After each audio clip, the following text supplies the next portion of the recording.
Salaam Alaykum to you all. Can you hear me? Yes, sir. All right. I'll be right with you.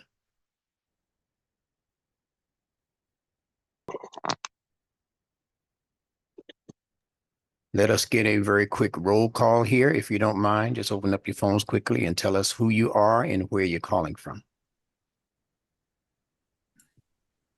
Assalamu alaikum, Sophia from Bermuda.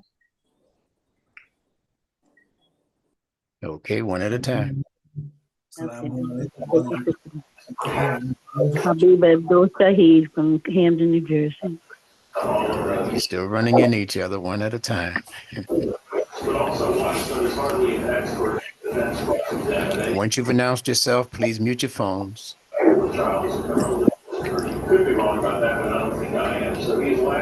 Jesse, are you trying to introduce yourself? Yeah, Jesse Raleigh, North Carolina. All right, mute your phone. Anyone else? Sophia from Bermuda. All right, Sophia from Bermuda. Very good. Abdul, from where? Habib Abdul Shahid from Camden, New Jersey. Excellent. Okay, Abdullah, you're speaking, but you're muted. Yeah, I said, yeah. I'm from New York, Abdullah. All right. New Yes, York sir. is good enough. Oh, I'm sorry. Someone just announced themselves. I didn't catch it. Sahib Mujahid, All Bakersfield. right. Yes, sir, my brother. And I think Miss Joy introduced herself. I did. How are you, Instructor? We are well, thank you. Okay, and where you calling from? Miss Joy, Dallas, that's you. Texas. Dallas, Texas? Yes, sir. Oh, I didn't realize you were out in Texas. Okay. Excellent. All right, let's keep it going. Give us your name and where you're calling from quickly. Salim Muhammad, Charlotte, North Carolina. Very good, Salim. Good to hear you. Who's next? Donald Craig, San Francisco, California. Donald Craig. Hey, man. All right. This is going to be a Right. good night. Okay, my brother. It's going to be a great Yes, night. It's always a good we're night. gonna rock and roll. You know the deal. Yes, it is. Put your dancing shoes on, man. Hey, I got Yeah. it ready, bro. All right. Anyone else? Salaam Alaykum, Ezekiel Abdullah from Atlanta, Alaykum Georgia. salam. Yeah. Okay. I don't know if you got me, but Waliuddin Abdul Sabir. I got you now. If I didn't, I got you. Okay. I'm going to hear Ezekiel's voice too, man. Isn't it? It's refreshing, isn't it? Yeah. All right. Anyone else before we get started? Amin Sharif, Charlotte, North Carolina. Yes. All right. To you and your wife. Alhamdulillah. All right. Alaykum. Alaykum salam. Ramzadeen Amin, Columbia, South Carolina. Yeah. All right. Did you hear Shafika Abdullah from Atlanta, Georgia? I did not, but I do now. Thank you. All right. Good to hear you. Good to hear you. And I think Nawa left me a note. I didn't get a chance to read it, but I know she's in the queue. Salamun alaikum. Alaykum salam. I am Sophia from Belgium. Yes, Miss Sophie. I've been waiting to hear your voice. I know. Yeah, I knew eventually you'd say something. I wanted to ask already many questions during the lessons, but it was always you say, I have to go now, and then my questions were maybe too much. All right. Well, then I'm gonna leave a special amount of time at the end of this class just for you. Yeah, but sorry to say, I don't know. I don't remember my questions. It's okay. No more. Then here's what you do. You put those questions on paper, put it in a notebook, and then you call me, and then we'll have a one-on-one. Okay. All right. I want you to get your questions answered for sure. Okay, but for me I don't care if you have a long lecture, but for me it's now 1 o'clock at night. Oh my goodness. But it's okay because if you give a long lecture, I just stay up to do my say my morning Isn't dua. that a wonderful class? Are y'all listening to this? And then I go sleep a little bit. All right. Okay. All right. Thank you. Thank you. Salamun alaikum to everybody. Alaykum salam. And listen, this young lady here, she's in every class. She has been in every single class since she joined. And that's been a couple of months now. She's never missed a class, and she's always one of at least the first 3 people in the queue. And it's 1 o'clock in the morning where she is at 7 p.m. where I am. So thank Allah that our Sunday class is not at 7 p.m. anymore, that it's actually at 3 p.m. So it makes it a little bit earlier for you. But we're just happy that you're able to join us at all. But that's a mercy to all of us. yeah, but I want to be live with you all, you know? Yeah. Oh, Otherwise, well, hey, listen, I'm not the one to stop you. Otherwise, I cannot ask a question. Okay, because well, listen, you know, hey, listen, if you you want know, I to, cannot, I cannot write my fingers, my hands. So yeah, yeah, no, when you talk and you tell and the other ask questions, I have to in my mind, don't forget the question, don't forget the question. And then yeah, other people say things and then, so sometimes it's it'll just fall out. it's just at the moment what it is, just like you do, like you talk. You all Yes, talk from your heart, yes, and then yes, it just comes. all right. Okay. That is so refreshing to hear that. And I also listened to a blast from the past about the cat example Yeah, in that your was from blast from the past. 2007. Yeah, 2 December. That was the Yeah, birthday of my grandfather. I was in my early 40s then. I'm about to turn 65 in a couple of months. So that's Yeah. been a real blast from the real past, right? Yeah, and it's the birthday from my grandfather, 2 Is it? December. Yeah. Alhamdulillah. May Allah continue to bless and reward him. And if he's having grandchildren as wonderful and as pure spirited as you, then we really wish him many blessings and He has rewards. 7. He has 7, and my mother is 1, but he has passed away already many years. Oh, he has. Okay. Well, may Allah bless him and continue to give him gifts and honor in paradise. He is still here. He is one of the people who formed me. Yeah. Yeah. Yeah. Who guided me. Yeah. Well, it sounds like he was a really great man. Yeah, he was. And a family man. Yeah, he was. All right. Well, thank you. Salamun alaikum. Alaykum salam. You put the battery in my back for tonight. I'm good now. I am also happy now. All right. Okay. All right. So I have to look now how to put my mic. I was sitting outside in the garden because I need fresh weather, and now I say no, I need to talk. I have to introduce myself. So now I'm back in my living room.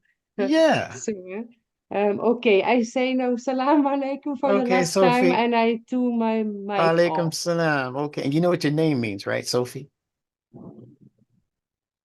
Do you know what it means? Yeah, they say wisdom. That's right. But they say then, yeah, it's the like philosophy, they say. That is correct. And then they say, yeah, philosophy, it means the desire to have knowledge, wisdom. Yes. But the desire alone is not enough, I say. If you desire it, it doesn't mean you will have it. So that's correct. You got to do some work. Philosophy, in Dutch, they say wijsbegeerte. It is the desire to become smart, wise. I say, I don't need a philosophy because it's just a desire. That's not enough. Well, it is. Let me explain it to you. Everything in life begins with desire.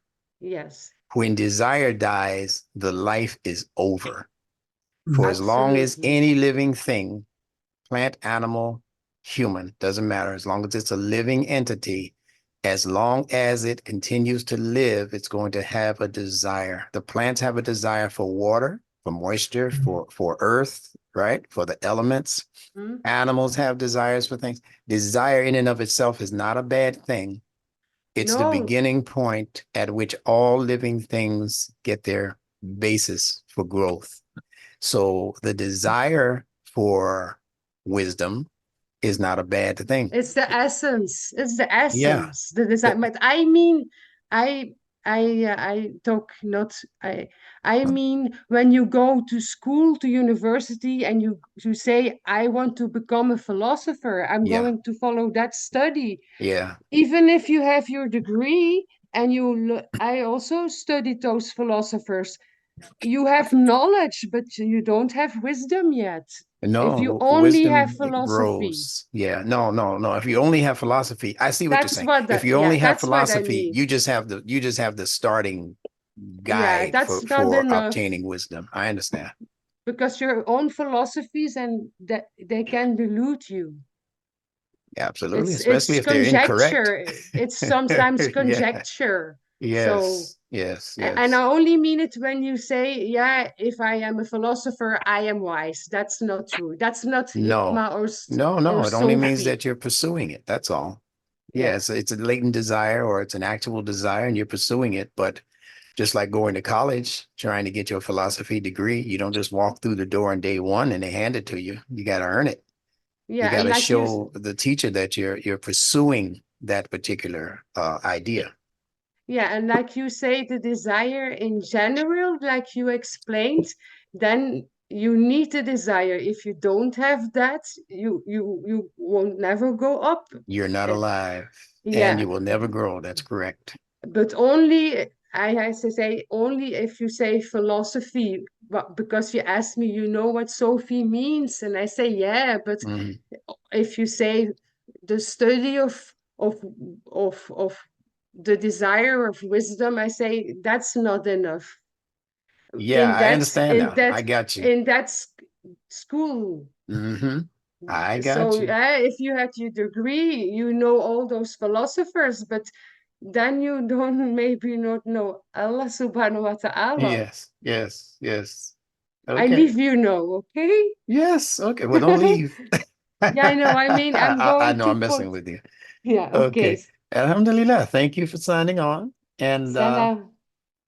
Alaykum salam. And let's see, I Bayina. make I make Mhm. the mail when my fingers are allowing it for the Yeah. questions, okay? Yeah. Good. Okay. I'll be Okay. looking for you. I'll be looking for any questions that you have. I'll make sure that Okay. I go there before we sign off to see if there's anything else you wanted to ask or say.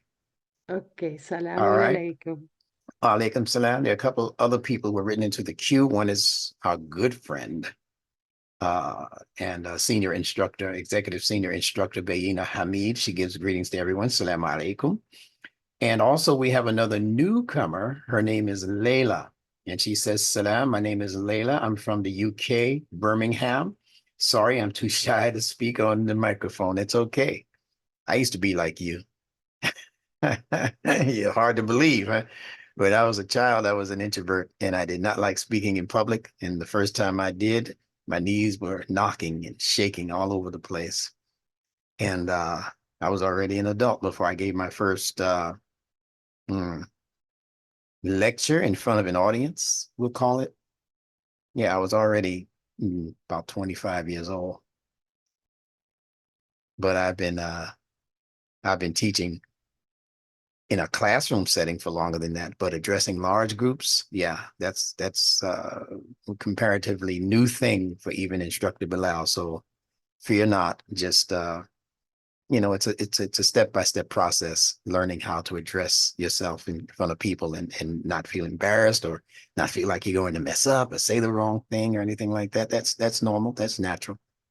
So don't worry about that. I'm just happy to have you. Okay. Did I miss anybody introducing themselves? If I did, this is the time to sign in and sign on. Let me know. Assalamu alaikum. Alaikum salam. It's Aisha Ahmed from Lahore, Pakistan. Yes. Yes. How are you? Alhamdulillah, how are you, sir? Alhamdulillah. These are names that we're seeing every week, but I've never heard from until today. So this must be introduce yourself day. That's wonderful. You Thank guys you. are making me smile from cheek to cheek, from ear to ear, whatever they say it is, that big Kool-Aid smile we used to call it. And that's a great thing. All right, so sit tight, put your seatbelts on. You know what's about to happen. From here to Pakistan to Egypt to South Africa, we got a little some, we got a little everybody tonight. So, and all around the United States, of course, our regulars are with us, and they are actually the fuel by which this university online learning course has been running on for many, many years now. So I'm thankful to all of you. I don't like to call you old timers because you're not old people per se. You know, you're people with longevity. You're people with some history with us. And I can't wait until we break these larger groups, this larger group down into smaller units. And I'm going to be joining each and every one of you. It'll be about 5 of you and 1 of me. And that's how we're going to start out. So it's good that you introduce yourself so I can get an idea of your personality and some of the things you might be interested in learning and those kinds of things. And instead of me doing one-on-ones, which occupies a whole lot of my time, if I do 5-on-1s, then that cuts down the time considerably, and it gives you guys a chance to even get to know each other and become study buddies. So that's my as Sophie said, that would be my desire. I'm going to begin with that desire. And inshallah, we're going to see what that turns out to be in just a moment. But thank you all. If there are any new people, feel free to introduce yourselves also. And if not, we're going to continue by me bringing up my notes. Stand by. Let's see here. Okay. All right, so from this point, I'm going to ask that you keep your phones silent or your computers silent. And inshallah, again, I'm going to give enough time for anyone who wants to ask a question, especially about the lesson that I'm about to give. I'm going to give you time to be able to chime in and let us know what that question is or concern is. One moment. And I'm sure most of you got the email memo as to what the topic of the day is going to be. And I'm going to be speaking on the meaning of the very important Quranic Arabic word called the Surah. And I'm going to call this, just for technical reasons, part 1, although I'm not noting it as such. The reason why it's part 1 is that there are actually 2 words in the Quran that are pronounced the same as Surah. Both of them are called the Surah, but one has a sin, the letter sin, that S, which is this word here, Surah, it has a sin, and the other one has a Sod, so it's actually Surah, Surah, and I'll tell you what the difference is between the two the next time that we meet, which will probably even be before the end of this week, because I'm trying to get this subject done so I can go back to the official part 2 where we left off last Sunday, because there's a part 2 to that part 1. I hope I'm not confusing anyone, but I think you understand what I'm saying. Okay, today, meaning of the word surah. So let us begin with where that word is found within the sacred Quran. And it is found in the 2nd surah called Al-Baqarah, which they mistranslate as the cow. And I'll explain why it's a mistranslation later on in this lesson. But it's in the 2nd surah and the 22nd ayah. The 2nd surah, 22nd ayah. And you should make a note of that if you're having a notepad or a notebook or something like that. I want you to begin to get used to, if you're not already doing it, actually taking actual notes and using them to do your self-study when all is said and done. So let's delve into this.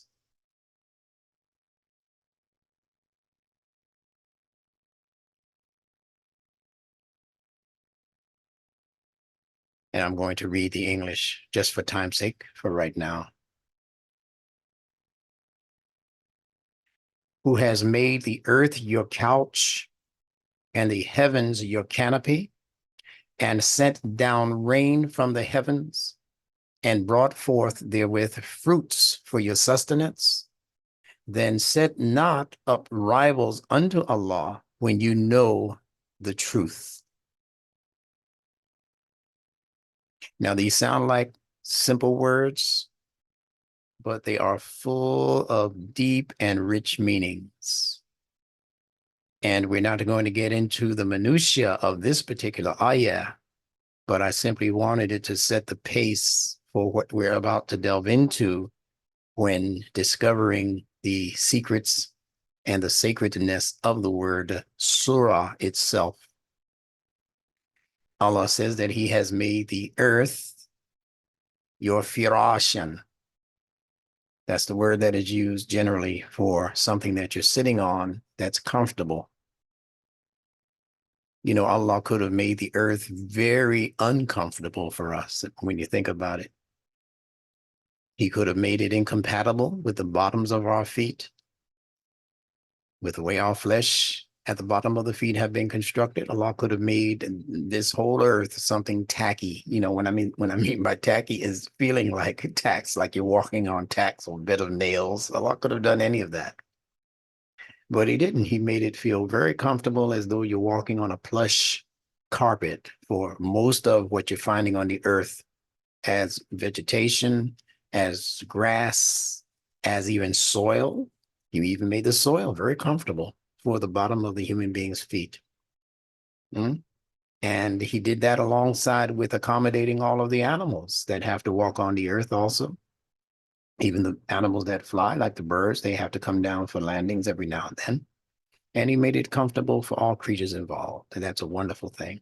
And he made the skies your canopy, your protection. So whatever Allah created up there in the so-called heavens, he created it also as a protection above you. So he created a cushion beneath you, and then he created protections above you. And that's how scientists need to proceed when they're studying creation. They need to take these major hints from the Quran and then begin to look into the minutiae of what these things are representing and what these things are actually signifying. And Allah says that he sent down rain from the skies or from the heavens. He sent down rain. وَأَنزَلَ مِنَ السَّمَاءِ مَاءً. Anzala is from the word nazala, that verb, that he sent something down, and it's a common word that many Arabs use for when it rains. It's not the only word for rain, but it's a common word because of the activity that takes place when rain falls. And rain falls, and rain is generally directed towards specific places. You know, it can be raining on your side of the street and not on my side of the street. Some people have seen that. A sun shower on this side of the street and rainfall, heavy rainfall on the other side of the street. So rain can be specifically directed. And that's how revelation is also. Revelation in the instance of what occurred during the life of our Prophet Muhammad, it fell directly on the vicinity and in the vicinity of the Arabs of his day and time. And they were the ones that were being nurtured by the rainfall. So when you think about the rain, as I mentioned a couple of classes ago, also think about what these things are doing in the fitrah. The major concentration that will allow for the maximum amount of education, Quranic education, that activity is going to be when you begin to compare what Allah is saying by studying what he has created in the fitrah based on that thing. So if he's talking about rain, you have to locate rain in the fitrah. Not just in your head. You got to do some research and go into the encyclopedias and all of that, and online or whatever, and just Google, what is rain? How does rain fall? That's how you have to start. Don't try to start sophisticated. Don't try to start scholarly or anything like that. Start like your elementary school child would begin when they come and ask you, Mommy, how does it rain? See, those questions, those are the questions that all of us adults and seniors now have to ask ourselves all over again, because we've been taught these things incompletely and or incorrectly. And as long as I have been a student of nature, this is still the way I start out. These are the questions that I start out with. When I read the Quran, that is, I ask the Encyclopedia Britannica or the online etymology dictionary, give me the meaning for rain, because there's always going to be something in there that I did not know prior to this search or research. So we know what rain is. We think we know what rain is because we experience it every now and then. Some places like the state of Washington experience it almost every day. So I mean, you ask them what is rain? Oh, listen, rain is that wet stuff that keeps coming down and without stint. But you can ask those same people in the state of Washington, what is rain composed of? And most of them won't know what to tell you. What is the chemical composition of rain? Yeah, I can take a chance now and ask even this audience, whoever knows what's in rain. You want to open up, if you already know. I'm not talking about trying to type it up and research it while I'm talking.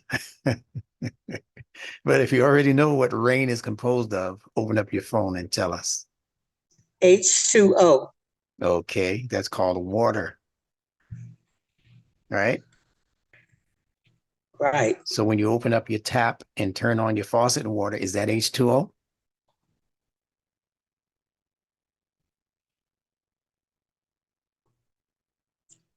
Not completed with the chemicals, but it's Okay, in general. minus the chemicals, yeah.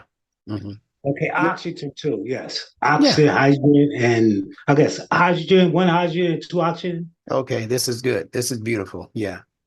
Yeah. One hydrogen, two oxygen molecules, right? But see, this is good. See, I'm going to point something out to you that's going to help you a whole lot when you study the Fitrah. When you go to the store and you buy a bottle of spring water or mineral water, is that also H2O?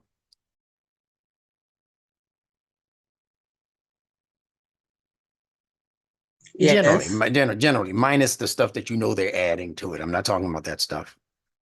But someone said yes? Yes. Yeah, that's absolutely correct, Shafika. Now,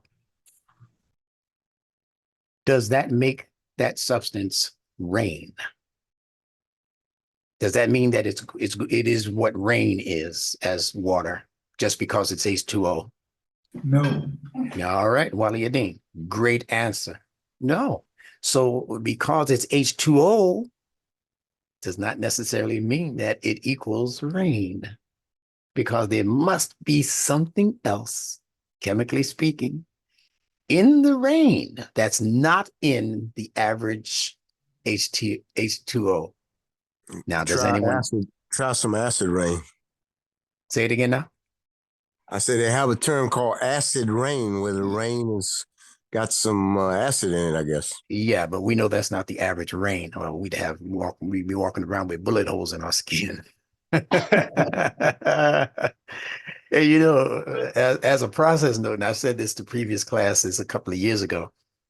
Once I learned it, I shared it with the learners from years ago when I was teaching in New York, that if the rain's velocity coming down from the clouds were to fall any or even slightly more faster, if that's a sentence, than it does as Allah is allowing it to do, it would cause welts and literal holes in your head once it hits you.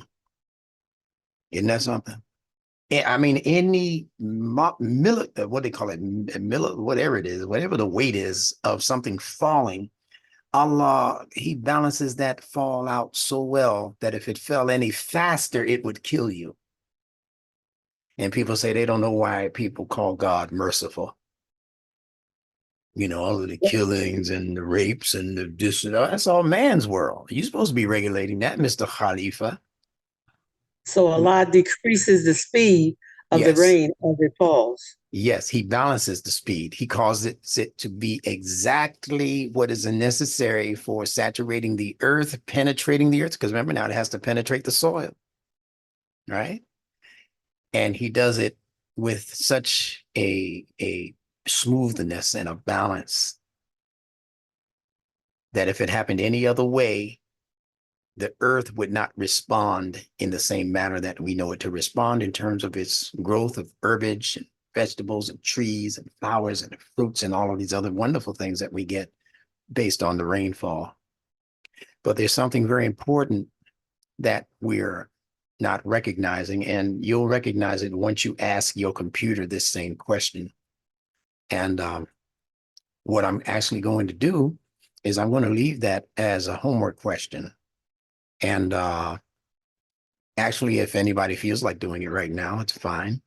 But there's a very important word, chemical word that begins with N that I'm looking for from you. So if you care to do that kind of homework, and then just let me know that you're in the queue or raise your hand or something. And no matter where I am in the lecture, I'll stop and let you give us that homework answer. Oh, nitrogen? Come on, say it again. Nitrogen. Nitrogen. Nitrogen. Okay. What does nitrogen do? Now, the first thing I want you to do is Google the question, is nitrogen contained in rain or in raindrops? Or just ask it, what is contained, what chemicals are contained within a raindrop? See, simple questions like that you ask your computer. Chime in if you want to.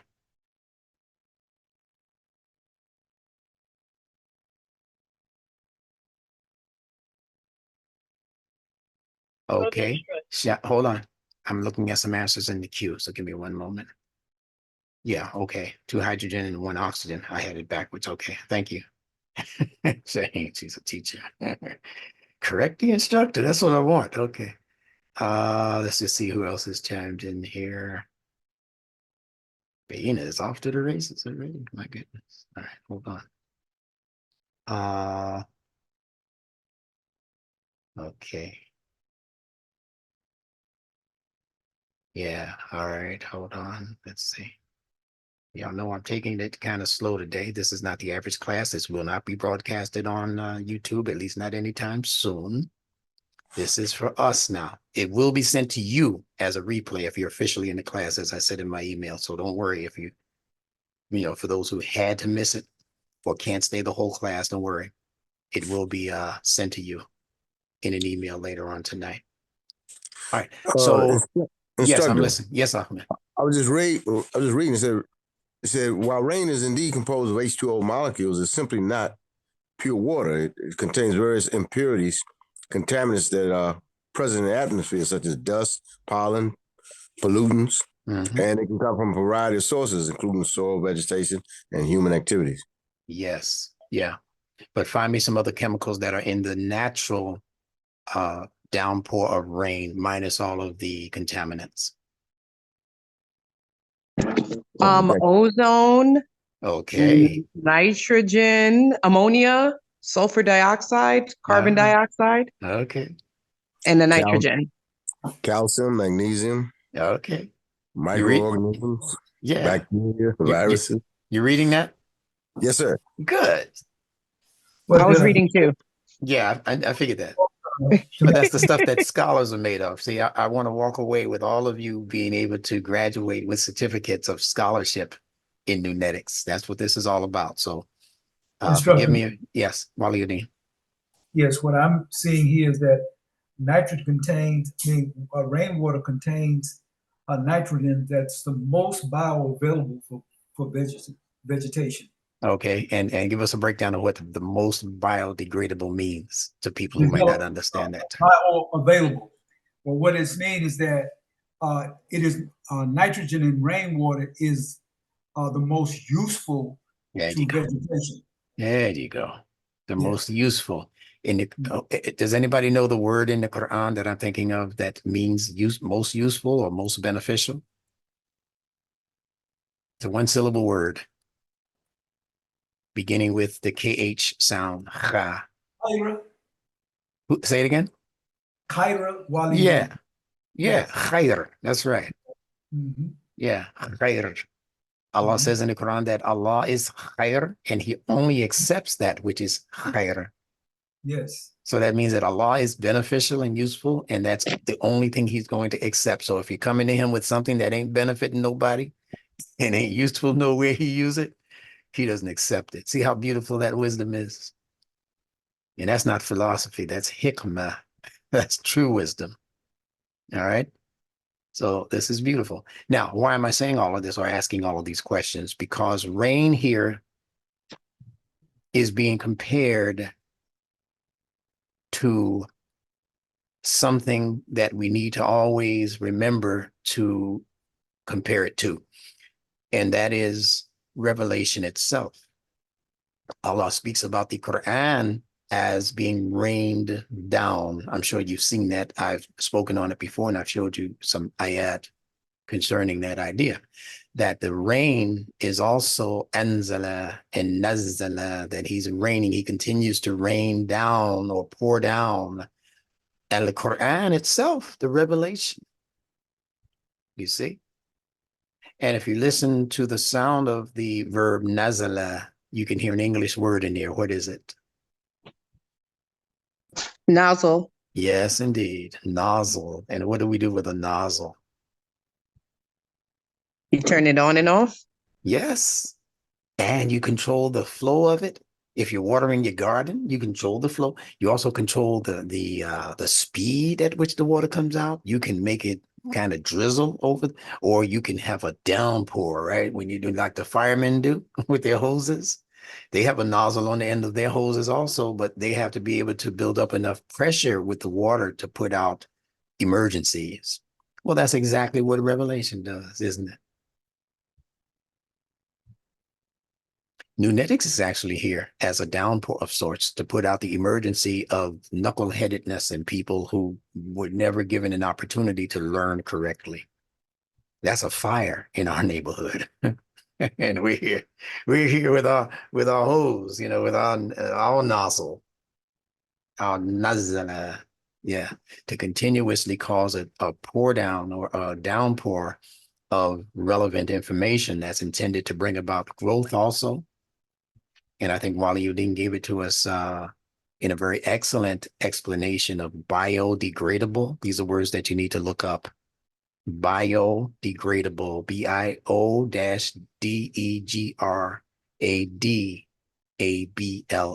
In the replay, you'll slow it down and get what I'm saying if you don't already know how to find that. Biodegradable, all right?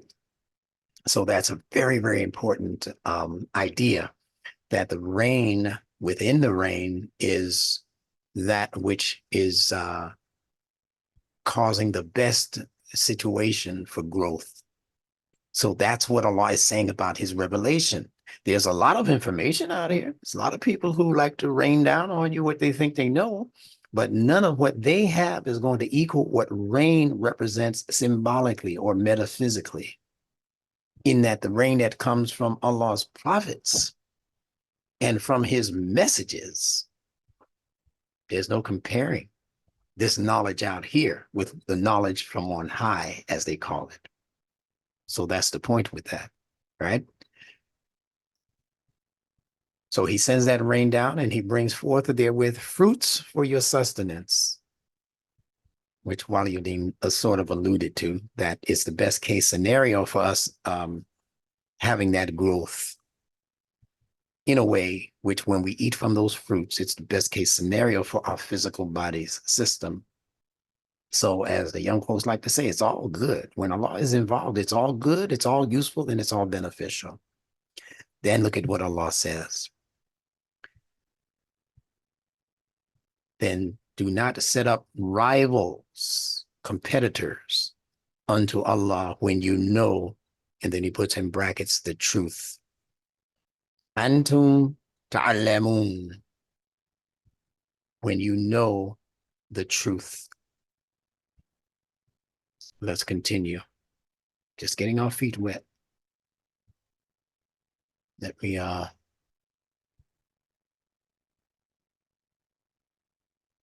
so this anzala that we're talking about, this downpour, is revelation, as we discussed. When Allah says min sama, That means from the lofty, refreshing, revitalizing, and reviving substance called ma. Ma, elongated. Ma.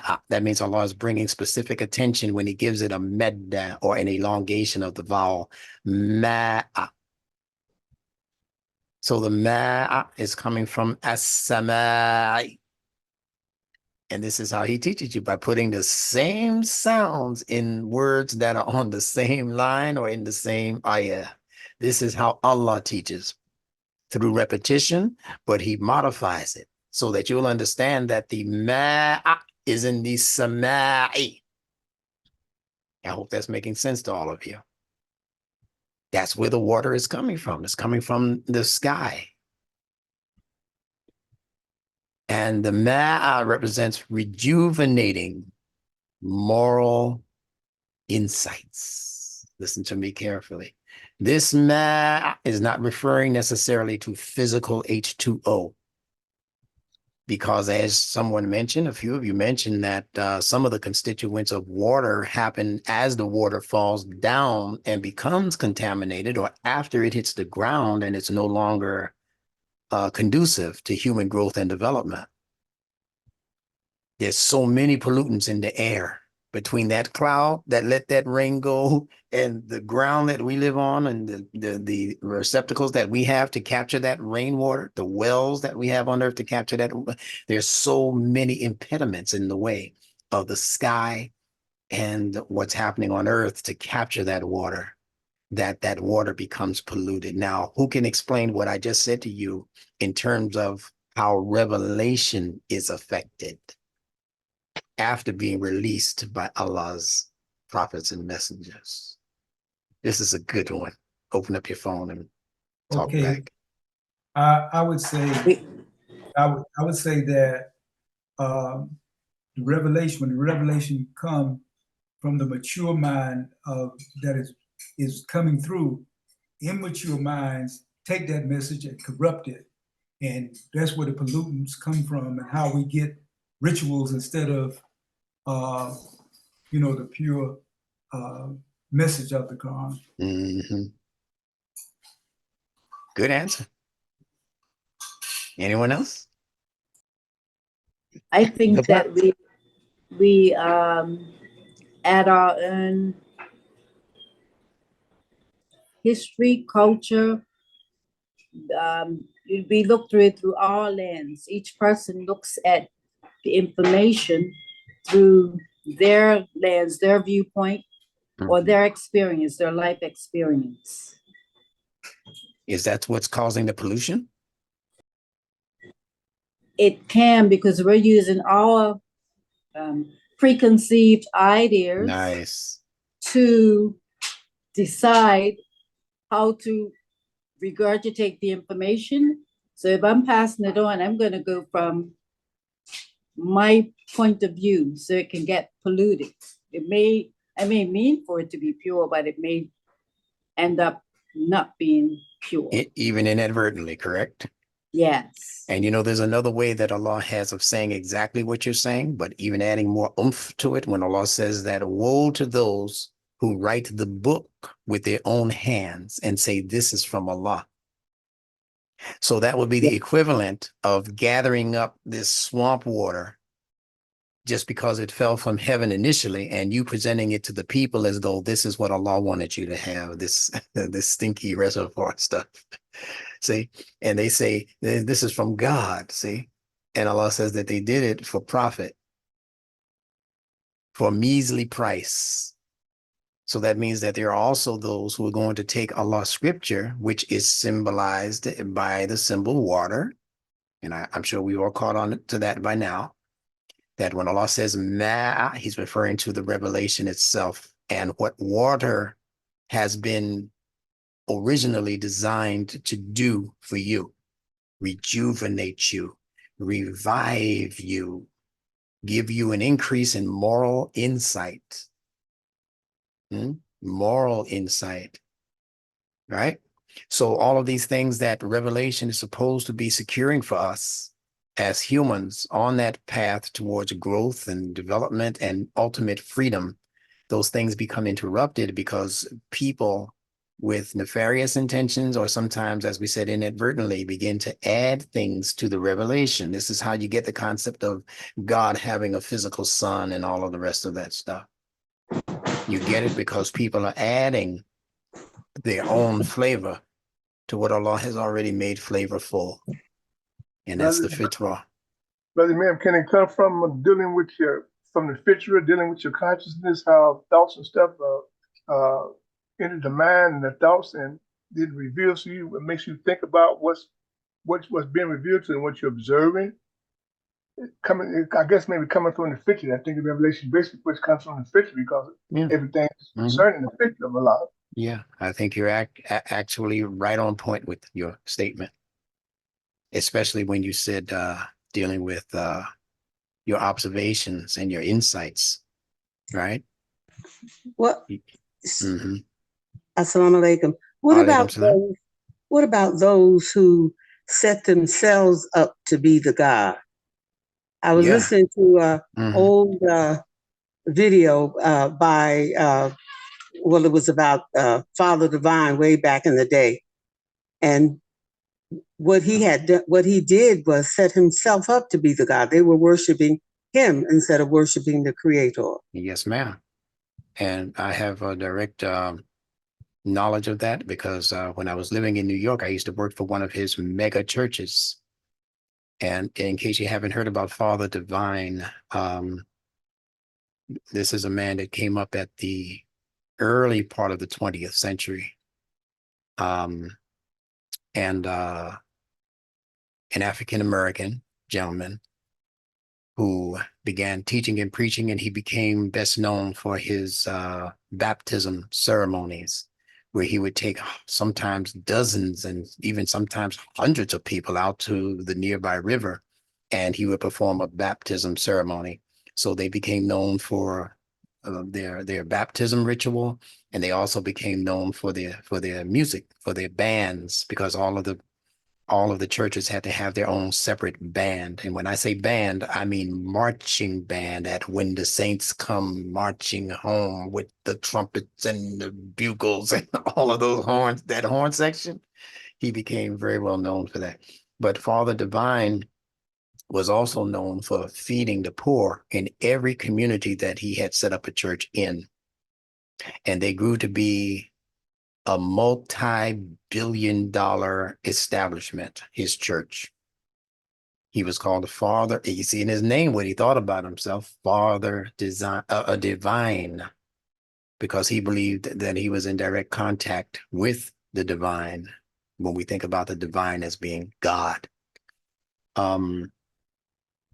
But that was nothing new in the African-American community. Many African-American leaders who became leaders of religion or in religion began seeing themselves as more than human. So we can't just point the finger at Father Divine. But there are many others that I won't name. But in that bunch, we have to mention Elijah Muhammad, because his teacher, Mr. W.D. Farad, taught him that Black people were gods, that the Black man was God, although he had a different kind of slight on the meaning of that. But nevertheless, if you're not teaching that to people, that you're meaning something more metaphysical, but you don't tell them that, then you're leaving them really to just believe in themselves as Black gods. And that got a lot of those Black gods in a whole lot of trouble in Elijah Muhammad's lifetime. And it's what caused people to believe that they could get away with outright murder, which is what happened with Malcolm, based on some people within the nation and within our government. People began to believe that they could do stuff and just get away with stuff because they were favored by whatever created them as gods. This is why it gets convoluted as it goes along, trying to justify this whole thing about humans being gods. If you understand gods to just be powers and forces that are regulating things on earth in some capacity, then okay, then we can accept that idea and that meaning for the word God with a small g though. But when you elevate that G to become a capital G, and you're starting to say that everything points back to you as its creator and sustainer, then you're off on a really, really wrong track. And that's what happened with the Nation of Islam teachings. And that's exactly why W.D. Muhammad had to step in, or did step in, or was bold enough to step in, because that meant the death sentence to anybody else practically who would have started teaching what he taught. If it weren't for the fact that he was the son of Elijah Muhammad, as soon as he started talking about Allah not being you, not being the black man, oh man, oh man, there would have been so much havoc and hell breaking loose. But nevertheless, that's a subject for another day. Just understand that the convolution we're talking about that Sahib mentioned related to the conscience, because water is also a symbol of the human conscience or human consciousness. And it's the consciousness that can become polluted based on the kinds of language that your brain learns to entertain. I hope everyone is understanding what I'm saying with that. Yes. Consciousness. Imam, Yeah. Yes, sir. Abdullah. I just want to say, add more to that about the religious knowledge. What you're saying now is polluted, and that Yes. you're cleaning it up with a filter, which is turn it back into divine knowledge. We love that. That spiritual, perfect, higher knowledge. Perfectly stated. Y'all are on point tonight. And you new people, don't feel shy of giving your contribution if there's something that you want to add to this. Don't worry about it. All right. So I'm going to get through some more of the text, and then I'm going to open up as necessary, because I want you to get this, and you won't get it unless you start asking questions and understanding the answers that are being given to you, so that you can study them for later also. All right. So just understand that. One question before you start, though. Yes, please. Now, the water, I thought I heard you say before that the water and the matter stuff is on the earth first, and then it's poured up into the atmosphere, and then it comes back as the rain. Great point. That's right. The water that's falling down as rain didn't begin up there. It began down here. All of this 3/4 of the earth that represents water, bodies of water, oceans, lakes, streams, whatever, all of the water that we have here on earth, that's where rain begins. Because what's allowing for the rain to be able to ascend to become clouds? What's doing that? How does water on earth make it to cloud? Yeah, the sun. That's right. Yeah. Yeah, it's the power of the heat of the sun that beats down on the water, and it transforms the water. Now, do you see gushes of water rising up to heaven? No, sir. Actually, I was going to ask, what do you see? I should ask you, what are you not seeing? You'll see evaporation and mist. Yes. I like to make one other observation. And that is, revelation did not come in a vacuum. And as the point that's being made is, when the prophets received revelation, it was always to address something that humanity needed for further growth and development. So it's the same analogy that the water first is come out of the earth, and then is drawn up by the sun, and then is purified through that process and come back down to revelation.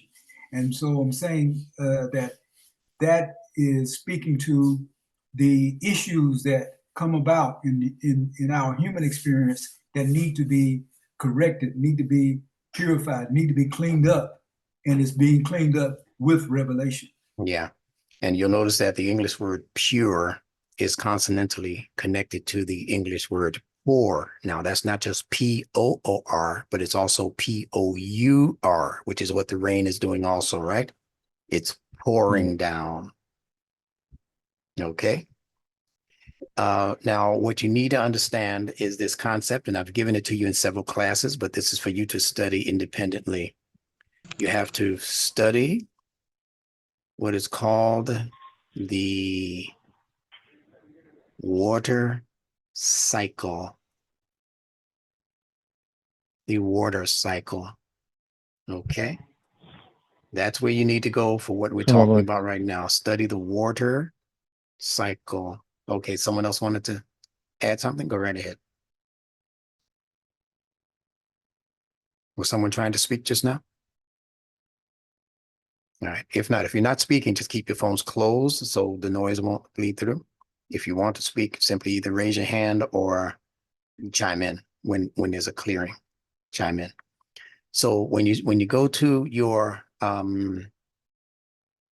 computer encyclopedia or wherever you go for your information, just put in what is the water cycle. That's what you want to know. And it's going to give you 4 different basic activities that allow for earth water to become rainwater. In that cycle, you're going to see how clouds are formed. You're going to see that when the sun, the heat of the sun bears down on the earth, bears down on these bodies of water, that it actually transforms it into mist. And it's the mist that you can't visibly see. You can't see the water going up. You can feel it in terms of the moisture. You can feel when it's more moist outside. All right, somebody's got some noise bleeding through. Please mute your phones until you're ready to speak. Thank you all.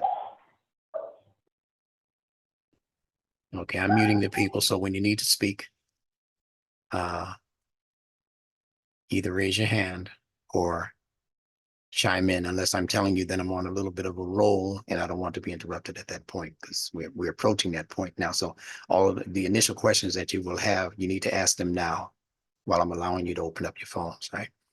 But the important term again, water cycle. Remember that, water cycle.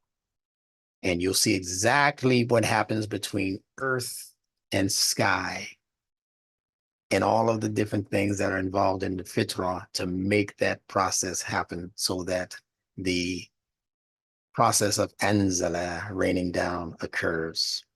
It's beautiful when you understand it. Let's move on. Now in Al-Baqarah,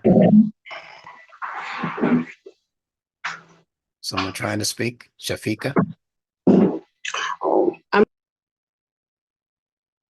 Okay, accident. Okay, so in Al-Baqarah, this is actually going to be the ayah that we're focused on for this particular conversation on what is a surah. And it is the second surah called Al-Baqarah, as you know, 23rd ayah, where Allah says, reading in English, and then we'll go through the Arabic word for word, inshallah. Allah says, and if you are in doubt as to what we have revealed from time to time to our servant, then produce a surah like thereunto, and call your witnesses or helpers, if there are any besides Allah, if your doubts are true. Now, this is the Yusuf Ali translation. We're going to be breaking that down, busting that up a little bit, and giving you some of the more pure rain that this translation is attempting to provide for you. Now, when an ayah begins with the word wa, as it does here, wa. If you're reading the Arabic, it's this little letter here, wa, the W sound. When an ayah begins with the word wa, all right, if you're not speaking, I need for you to keep your phones muted. That's you, Shafika. I don't know why your phone keeps unmuting. I know it has a tendency to do that. All right. But when it begins with wa, it's beginning with the word and. Shafika, that's still you opening up accidentally. Let me see if I can. I'm not sure why it's doing that, but a couple of people's computers tend to do that for some reason. Doesn't matter. It's not intentional, and I already know that. So if an ayat opens up with wa and it means and, that means something must have come before it. You don't use and in a sentence unless you're already talking about something. Say, listen, I want you to go to the store and I want you to pick up, but you don't just begin like, and I want you to pick up. No, that's not how that goes, right? So wherever you see and at the beginning of an ayah, or even at the beginning of a surah, like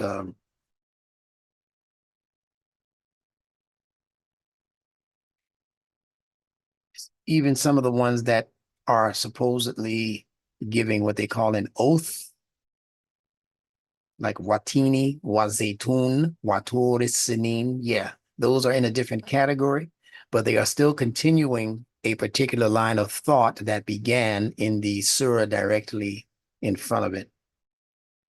Before that surah, the surah before that surah, it's continuing that particular conversation. Sometimes you might not notice it because you might not be quick to see what the continuation actually is in terms of the theme of the one that you just left. But just know that if that wa is there, it represents a continuation. So it is necessary to review the ayah prior to that in order to understand the continuation of Allah's explanation. And we'll explain this more thoroughly momentarily. The related English word soar, we're talking about the word surah right now. This is the English word soar. It's consonantally connected through the letters S and R, those sounds. S and R, S and R. Those two sounds we're concentrating on right now. And that related word soar means to climb or mount on top of. If you speak about an airplane that is soaring through the sky, that's what we're talking about. Birds that soar overhead above your house or above the field, right? Then it means to climb or mount on top of or above something.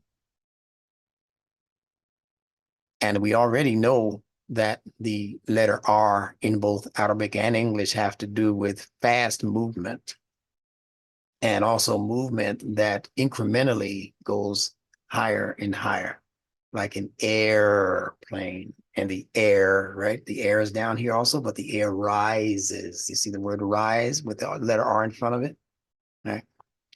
So this word surah is consonantally related to the English word soar, also S-O-R-E. It sounds exactly like S-O-A-R. So it's going to have a related meaning. And a soar is a protuberance on the surface of the skin. And I give you these so-called big words or fancy words or $50 words or whatever you want to call them. I give these to you very often because I want you to increase your knowledge of vocabulary. That's the only reason I'm doing that. I don't have to use these words. I can use much smaller words, but I want you to get used to seeing and pronouncing and looking up bigger words. If you don't know what they mean, find a study buddy, find somebody in your home, your son, your grandchild, or somebody who knows how to look these words up. And I want you to be able to write down what these so-called big words, fancy dancy words mean. All big words are, as I always say, it's just a combination of smaller words. Prefixes, infixes, suffixes, that kind of thing. And once you learn how to break these words apart, then you're going to be able to come up with the actual true root word for any word that you discover. Any of them. So if you already know that pro is a prefix, P-R-O, you already know it's a prefix once you learn what a prefix is. And then you learn that this A-N-C-E is on a lot of words, or E-N-C-E even, it's the same thing. And you learn that that's a suffix. Then what you have left are the tuber. So that should be your concentration. Now, you know, tuber is not necessarily a word. This is what makes English very tricky. That's when you need to go to your Arabic letters and consonantal connections. And the first thing you do is just isolate out what the 2 or 3 consonants are. You know, one is, in fact, I'm going to ask the audience, give me the 3 consonants in this tuber word. Ba, and ra. Thank you very much. Thank you very much. Okay. Iman. Yes. Iman, the word, I think the S-O-R-E, I think is S-O-A-R. Surah. This one here? Yes. No, that's this one No, here. that's the. Oh yeah. Listen, Okay. Good. all right, yeah. Follow me All carefully. right. All right. All Yeah, right. that's All that right. one. This one you're about to see in a great big picture that might disgust you. This SORE, S-O-R-E, is a protuberance. That means like an uplifted surface of something on the surface of the skin. All right. And that part of the skin becomes slightly or even exaggeratedly elevated. So we're talking about the idea of elevation. So already this SORE has something in common with that SORE in that we're talking about the idea of elevation. With this SORE, it could be a plane or a bird that's being elevated. With this SORE, it's going to be a scab or a wound that the skin has contracted that will be uplifted. All right. So if you can, that's your phone again. Okay. Now, here's the picture. How about that for sores?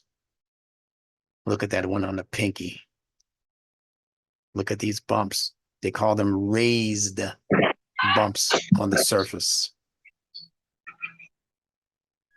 Shafika, I don't know what's going on, but maybe you have to cancel out and then call back in because there's something in your connection that's not allowing you to stay noise free. So do that and I'll let you right back in. Yeah, I'll let you right back in. That might be the problem. Okay.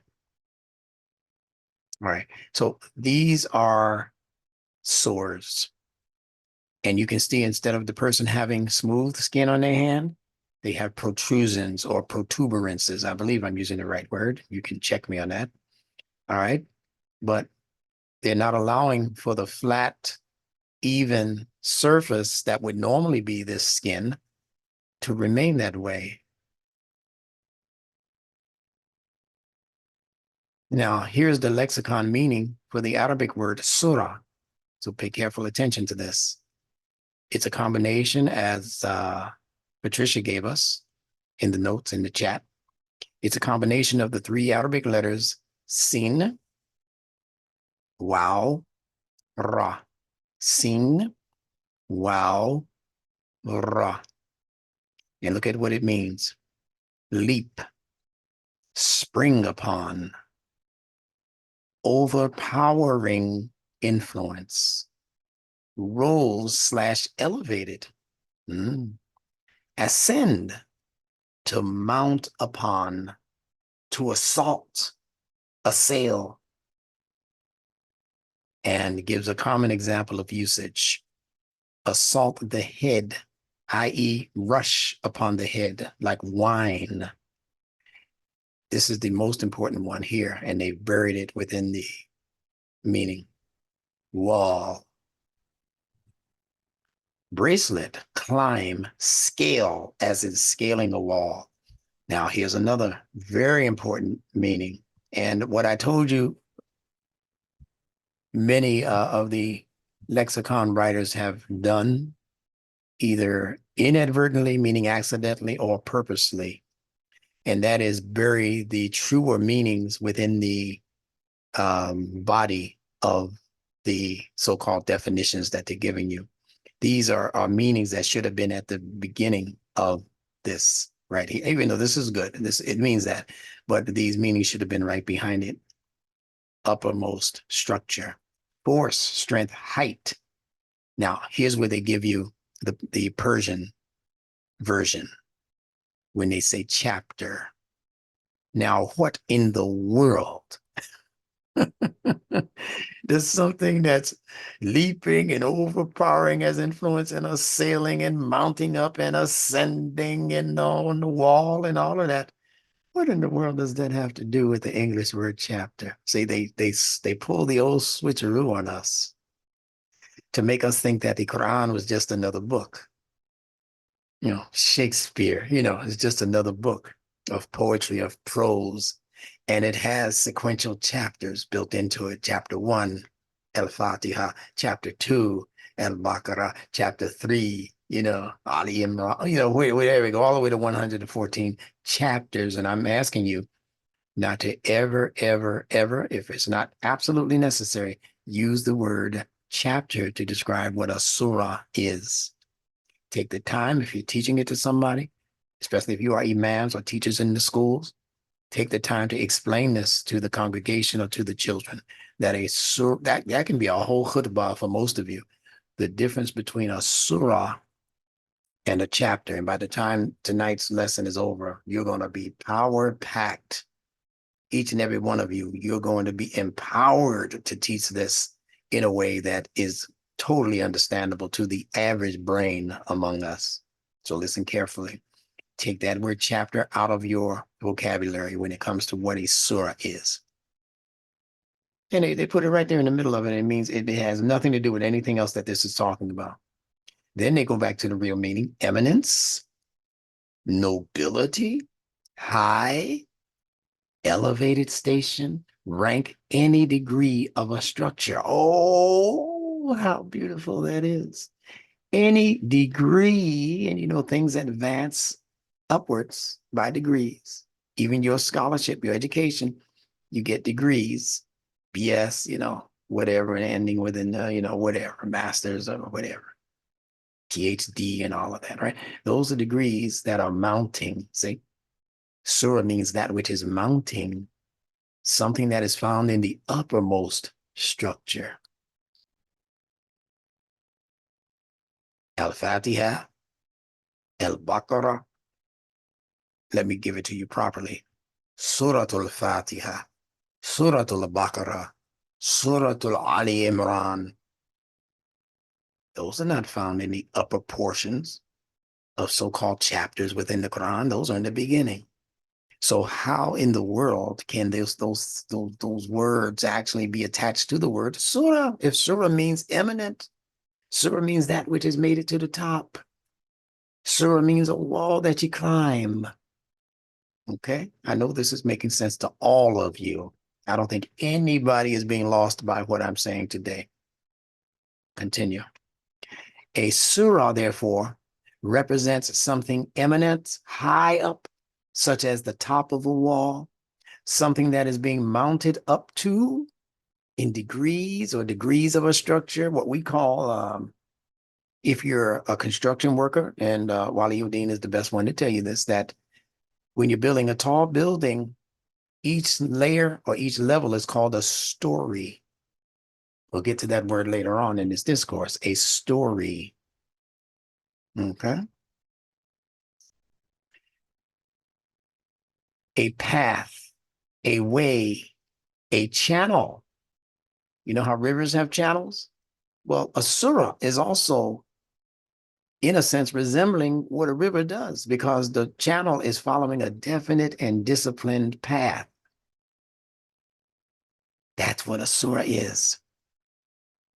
Now, anyone scaling a wall or attempting to navigate the very thin rim around a wall must proceed with extreme care and caution, paying attention to each and every step and with full concentration.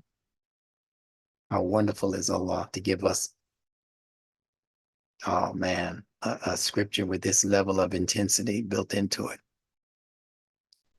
So the wall could be stories high, and the word story is distantly related to the word surah. Not necessary to understand the particulars related to that right now. Just understand that it is. So look at this picture here of someone actually scaling a wall. Scaling a wall. When they get to this portion here, they're on the ledge. They're on the ledge. We'll talk about that word in a moment also. But imagine now having to walk the ledge or walk along the edge, and the surah means the highest point. It means the journey from the bottom to the highest point of anything, especially information such as Al-Quran. But when you get to the top, you see, as you're growing, going up the wall, you see how he's got to grasp in order to make it up these bricks. And we spoke about that word grasp, but we're going to speak about it again in a moment. But you have to be able to grasp all of the way from the bottom, all of the way to the top. You're grasping. And then when you get to the top level of eminence, now you have to show that you are sure-footed, that you understand what balance is about. So the higher you get in this knowledge, in this eminence, in this understanding, when you reach portions of the wall that now require you to use your feet and your legs instead of just your hands grasping, you've already grasped it, you've already graduated, you can already explain it to other people. Now you got to use your sense of equilibrium, because you'll know so much that you'll think you're a know-it-all, and it will throw your balance off, and you'll end up, falling overboard or backwards, back down to where you were. And that's not what the Quran is here to do with you. The Quran is here to help you reach those levels of eminence, but you have to be paying attention is the point. Understanding the meaning for the word surah. Okay, this is just worded funny. I'll explain it to you. Understanding the meaning for the word surah, meaning eminence, the top portion of something. Now, understanding that, would our source creator then go on to name all of the so-called chapters of the Quran after lowly animals and creatures in nature, such as spiders, and bees and ants and cattle that drop their dung around the field? And is that all Allah is trying to tell us? Or is he trying to tell us that at all by saying Surah al-Baqarah, Surah al-Naml, the ant? You understand? Just the very fact that the word surah comes before those terms says that he's not talking literally about those creatures, because they are not creatures of eminence necessarily. He could have said Surah al-Eagle, if you want to talk about an animal that reaches high heights and is eminent, but the eagle is not in there as the name of a surah. The very fact that they are named surahs, and we knew that Muhammad the Prophet, above all of those people, was acutely in touch with the root meanings for these words in that language. So would they continue to name these words after an idea that represented an incremental elevation or evolution in knowledge? No. You have to be able to take these words and reintroduce them to the public in their proper framework related to those things that give gradual increase towards excellence. So to say that it's simply a surah about cattle is actually an insult to Allah, indeed. Now, there's an English word called a series that is also related to the word surah. And series is a number or set of things of one kind arranged in a line. Listen carefully. A number or set of things of one kind. Not a whole lot of different things it's talking about. The Quran is not talking about a whole lot of different things. The Quran is actually talking about one thing. You want to know what that one thing is? Allahu Ahad. The uniqueness of Allah subhanahu wa ta'ala. That's the general theme that the Quran is attempting to teach us. The uniqueness of Allah, and how although he has created all of these variations, as he says, in our colors and in our languages and in all of these other things, all of these things are connected by a rope that the scholars came to call Tawheed, meaning that as different as these things are, they are all still related. As different as human beings are, there are still some central ideas that relate all human beings, if it's just how our body is constructed. I don't care if you're born in Japan or, Mongolia, it doesn't matter. Your human body is still constructed upon the same basic fitra pattern. Even if you speak different languages, you're all speaking through your mouth on the most part.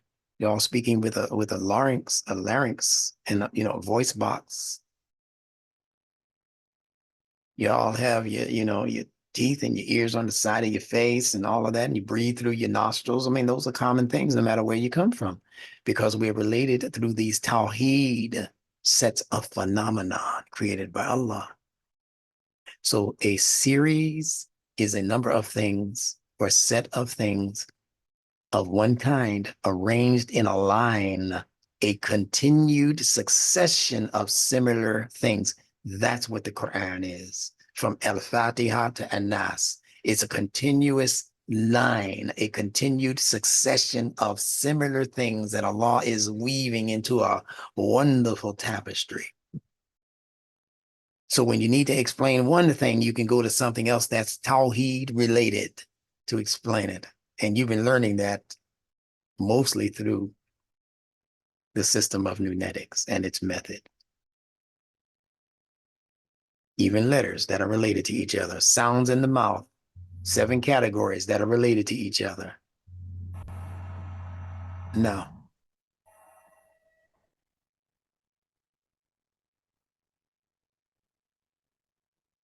series is also referring to events following in order, from the Latin word series, which means row, chain, series, sequence, very important word, and succession, very important word.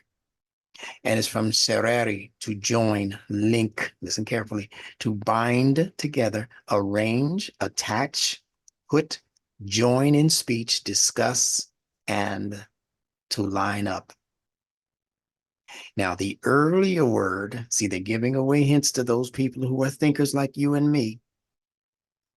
There's an earlier word that gave us the word series, and that word is siri. Now you can see the closeness it has to surah, siri. And it means sequence of thoughts, discussion of a subject. So these surahs are actually discussions of multiple subjects, but all of those subjects are related through this Tawheed principle and practice that Allah has laid down. Language-wise, now you see why you can't just bring a surah like it.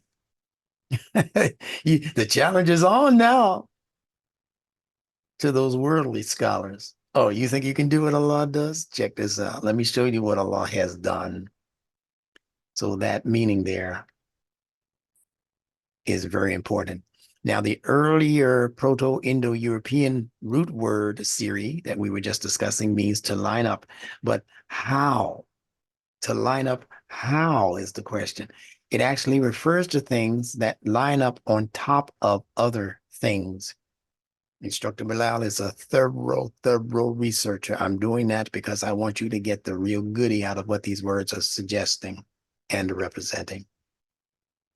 So it's not just to line up.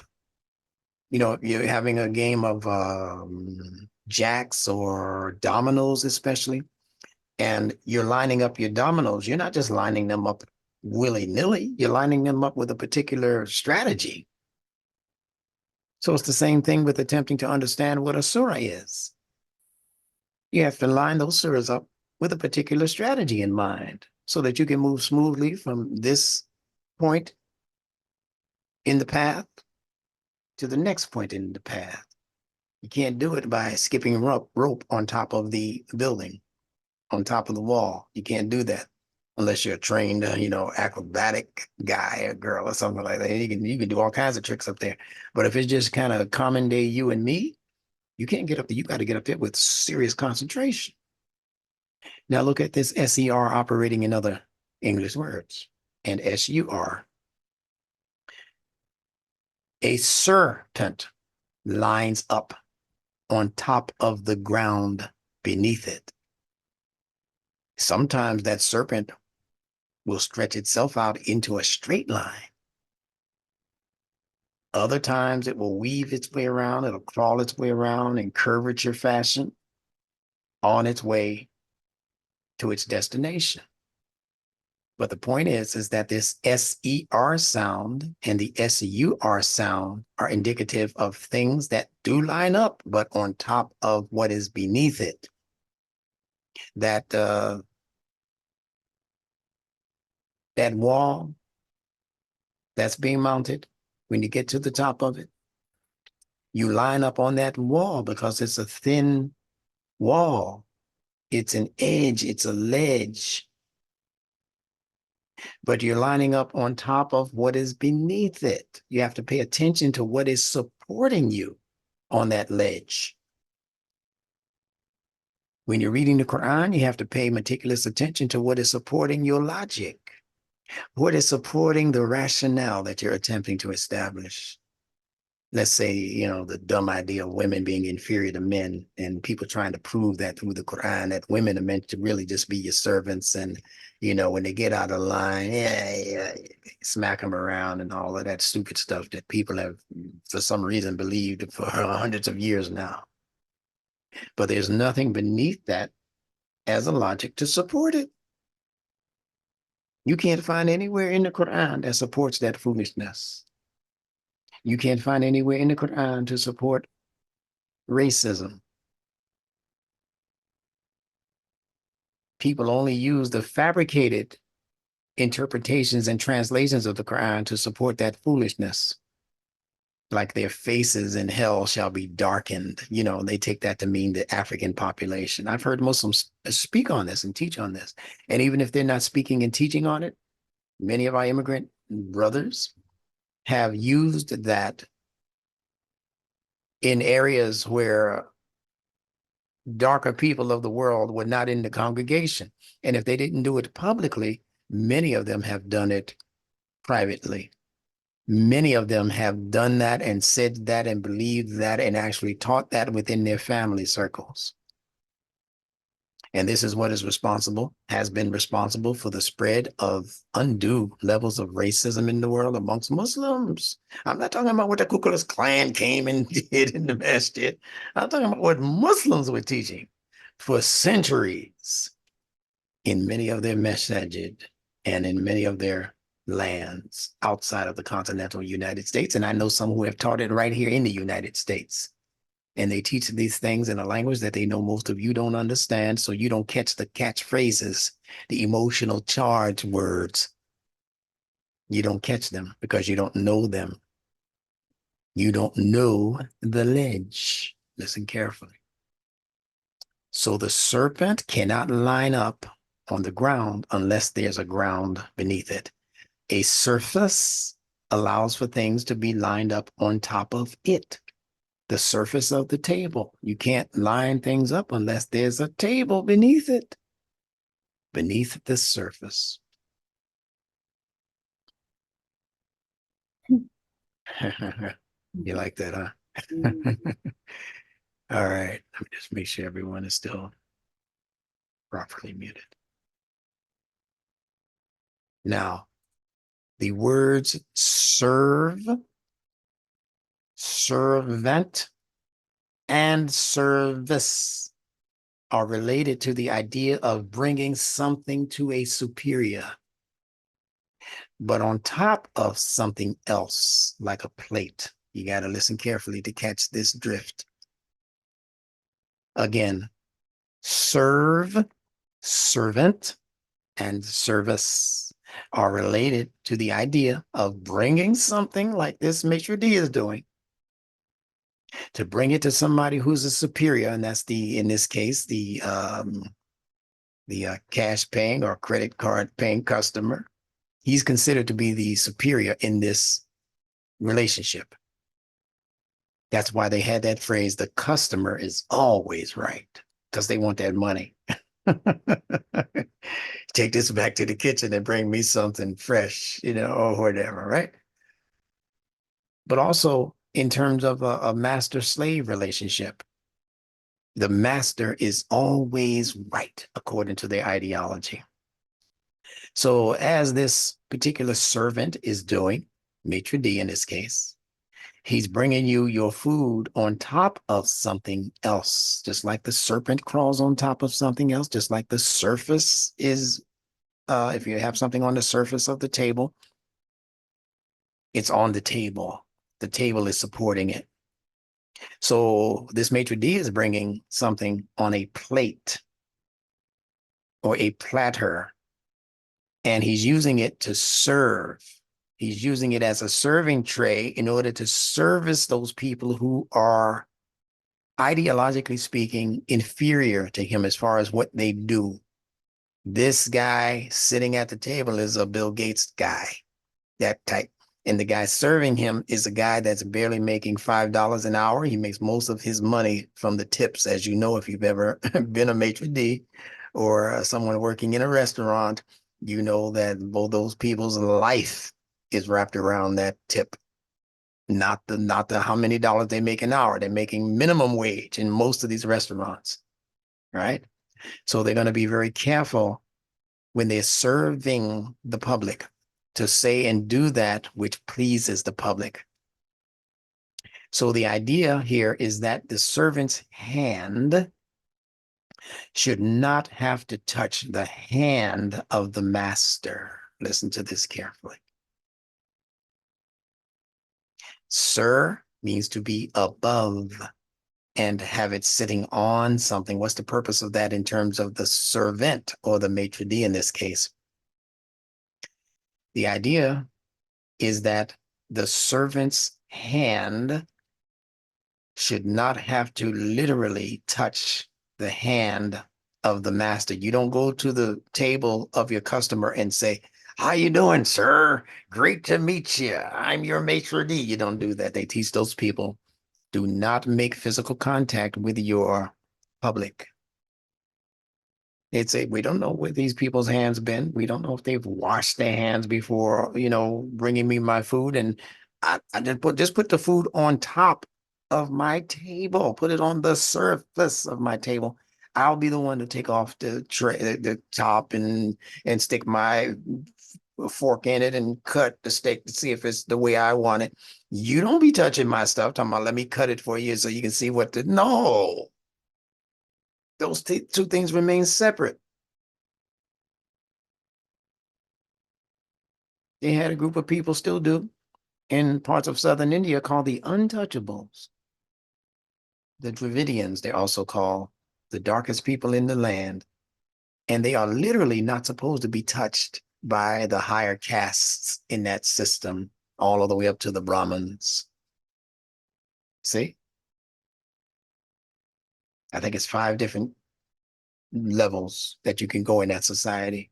They're not supposed to interchange. They're not supposed to intermarry. They're not supposed to, they do in many cases, but they're not supposed to. They're literally not supposed to touch, especially the ones on the bottom, the ones connected to the dirty soil. They're not supposed to literally touch them for any reasons. They're the ones cleaning out the latrines. They're the ones doing all of the grunt work. They're the ones, you know what I'm saying? So there's supposed to be no contact is the point. Your hands are literally not supposed to touch their hands because they are, in fact, the masters, and you are merely the servant. Now, the alternate word for servant is serf. Learn these things if you didn't know them before. S-E-R-F, serf. Look it up in the dictionary. Here's what you'll find. A servant, and remember now, F is a labial that interchanges with the V in serve and servant. It's the same basic word. So serf, servant, serving man, slave. And we don't have to go through all of the rest of this. You get the idea, but let's read the bolded part that I put here. The meaning, the lowest class of cultivators of the soil in Poland and Russia and other continental European countries living in conditions of modified slavery. That meaning came in the 1610s. But the lowest class of cultivators, those are people who work with the dirt. You get it? They work with the soil in these European countries. So work with that. Another related English word is the homonym to S-E-R-F, and that's the word S-U-R-F. And it's pronounced exactly the same way, surf. And we go to the ocean in order to surf. And it involves being able to balance ourselves on the water's ledge. on its edge or its ledge. This is a wonderful lesson. The edge of an ocean is called a shore, S-H-O-R-E, which is also consonantally connected to Surah. See, the S in Surah, the Sin in Surah is the Sheen in the English word shore, or the SH sound. And of course, the R in shore is the Ra in Surah. So there's going to be a related meaning. Someone just confirmed that you're hearing me loudly and clearly, because I'm not hearing the same quality in my mic. I just need a confirmation. We hear you. Yes, sir. Yes. Okay. Yes. Hear you. All right, We hear it's you. not muddled, it's clear. Yes, sir. All right, beautiful. Beautiful. Okay. The edge of an ocean, as I said, is called the shore, consonantally connected to Surah. All ledges contain limits. Again, when I give you a concept, I want you to take it out of academia, take it out of your classroom and whatever you learned there, even take it out of what your mama taught you, and let Allah begin to reteach you by just referring that thing that I'm talking about, or that actually the Quran is speaking about. Just start referring it to the fitrah, where it's located in the fitrah. So if I tell you about ledges, I want you to think about ledges that are in the mountain tops, or the ones that rams like to roam. Think about it in the natural world first, and then advance it towards the world that humans have created, buildings and that kind of thing, ledges on a building, stories up, and etc. But first refer to what Allah has created in the fitrah. Okay. So all ledges contain limits. Although the ram, as an animal, a sure-footed animal, can actually balance himself on those very thin ledges, it only has a certain amount of room to move in. It's limited in terms of what it can. It can't gallop like a horse on the ledge.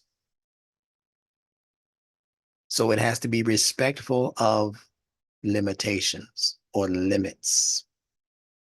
Just like the maitre d', he's got to be careful of his limitations. He can't just talk to the customer any way he wants to, because the customer made him mad, didn't give him a big enough tip or whatever. He can't just say, well, screw you, you don't have to come in this restaurant. You don't own that restaurant, partner. You can't tell this guy not to come spend his money. Now you and your boss, your superior, you're going to have an issue. All right. Might be your last paycheck. So limitations is what we're discussing. Therefore, you must know the limits of the edges in order to appropriately navigate safely. And if you're wise enough and swift enough, you'll be able to see where it is we're going to with this idea of the ledge. Here we go. This also is the proper approach to learning and is called the knowledge. K-N-O-W, know, like knowledge, which is what this word is, and ledge. Why are these two words put together in the English language? Because they're trying to teach you, not really you, but their children and their grandchildren and their great-grandchildren, their club, their group, their organization, whoever they're teaching this level of information to, they want to make sure that they get it by studying what the words themselves and even the letters within the words are actually saying. Every one of these letters is important as information. If you know how this word is constructed and why they constructed it this way, if you know, K-N-O-W, why they gave you the word no when they could have just given you the word N-O, sounds exactly the same. So what's this K doing here? Those are the questions you have to learn to ask. And those are the questions that you come to Instructor Benjamin Bilal to get answers to. So knowledge is really saying knowing the ledge or knowing what your limits are. Anytime you're in a learning environment, never see yourself as this big know-it-all. Because we're not. We have severe limitations, even if you knew what Albert Einstein knew times 100. That's still a minuscule amount of information that you have compared to what the universe offers as information. Forget about comparing you to Allah. There's no comparison there. But just to compare you to what the universe has as information.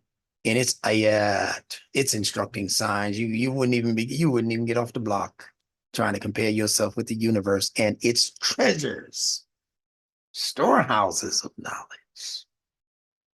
So you have to know your limits. And Allah says in the Quran, do not think that you are greater than the creation of the heavens and the earth. Allah warns us in the Quran about that, becoming big-headed because we have some special invention that people are benefiting from or that they're making billions of dollars from. Don't think you're the best thing since sliced bread and you can just treat people the way you want to treat them. You have to answer for your actions. The fish in the ocean does not.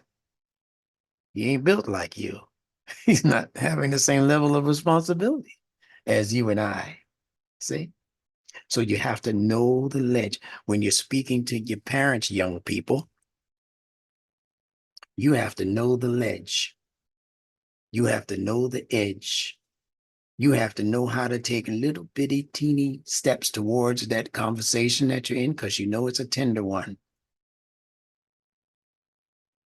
Allah tells you that in Surah 17, Bani Israel.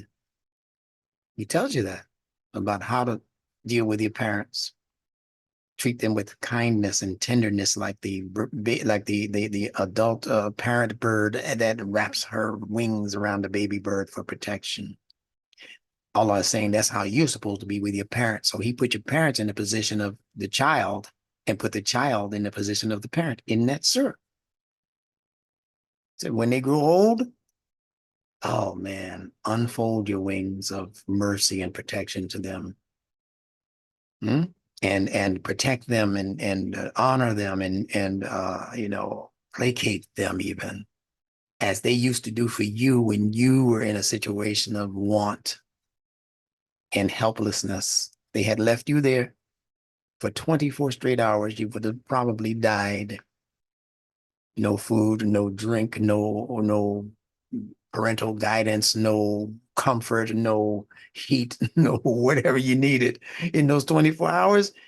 You would have more than likely been a goner if it weren't for those adults in the form of your parents on the most part, being there to assist you.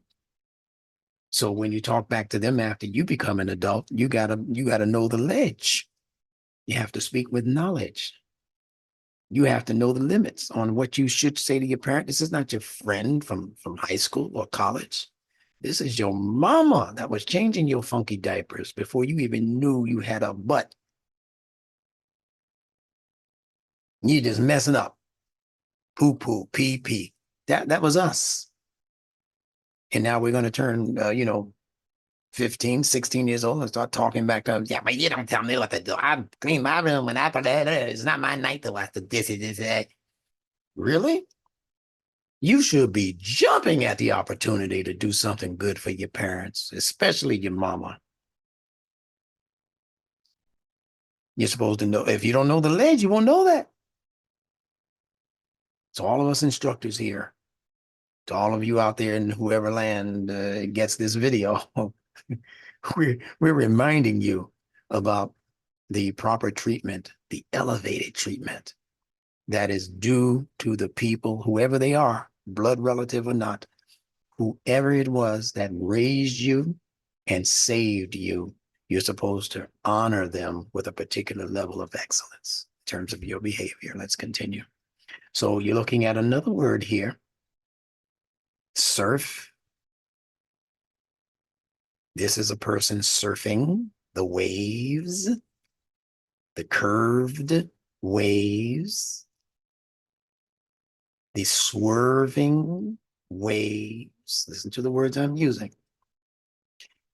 The word limit, by the way, comes from the Quranic Arabic word lawama, lawama, which represents the limit between the second and third level of your nafs, translated as soul. These two initial levels, the first one and this one, the second one, there's another one above it as a third level of the soul. But these two initial levels control instinctive drives and our emotional drives or our emotionality. The third level allows you entry into paradise among Allah's servants or workers. See how beautiful this is being tied together? If you know it already without having to think about it, give me the name of the third level of the soul spoken about in the Quran. Nesala Mutma'inna. Thank you, sir. No others need apply. That's right. Nafsan Mutma'inna. We're going to see that again in a moment.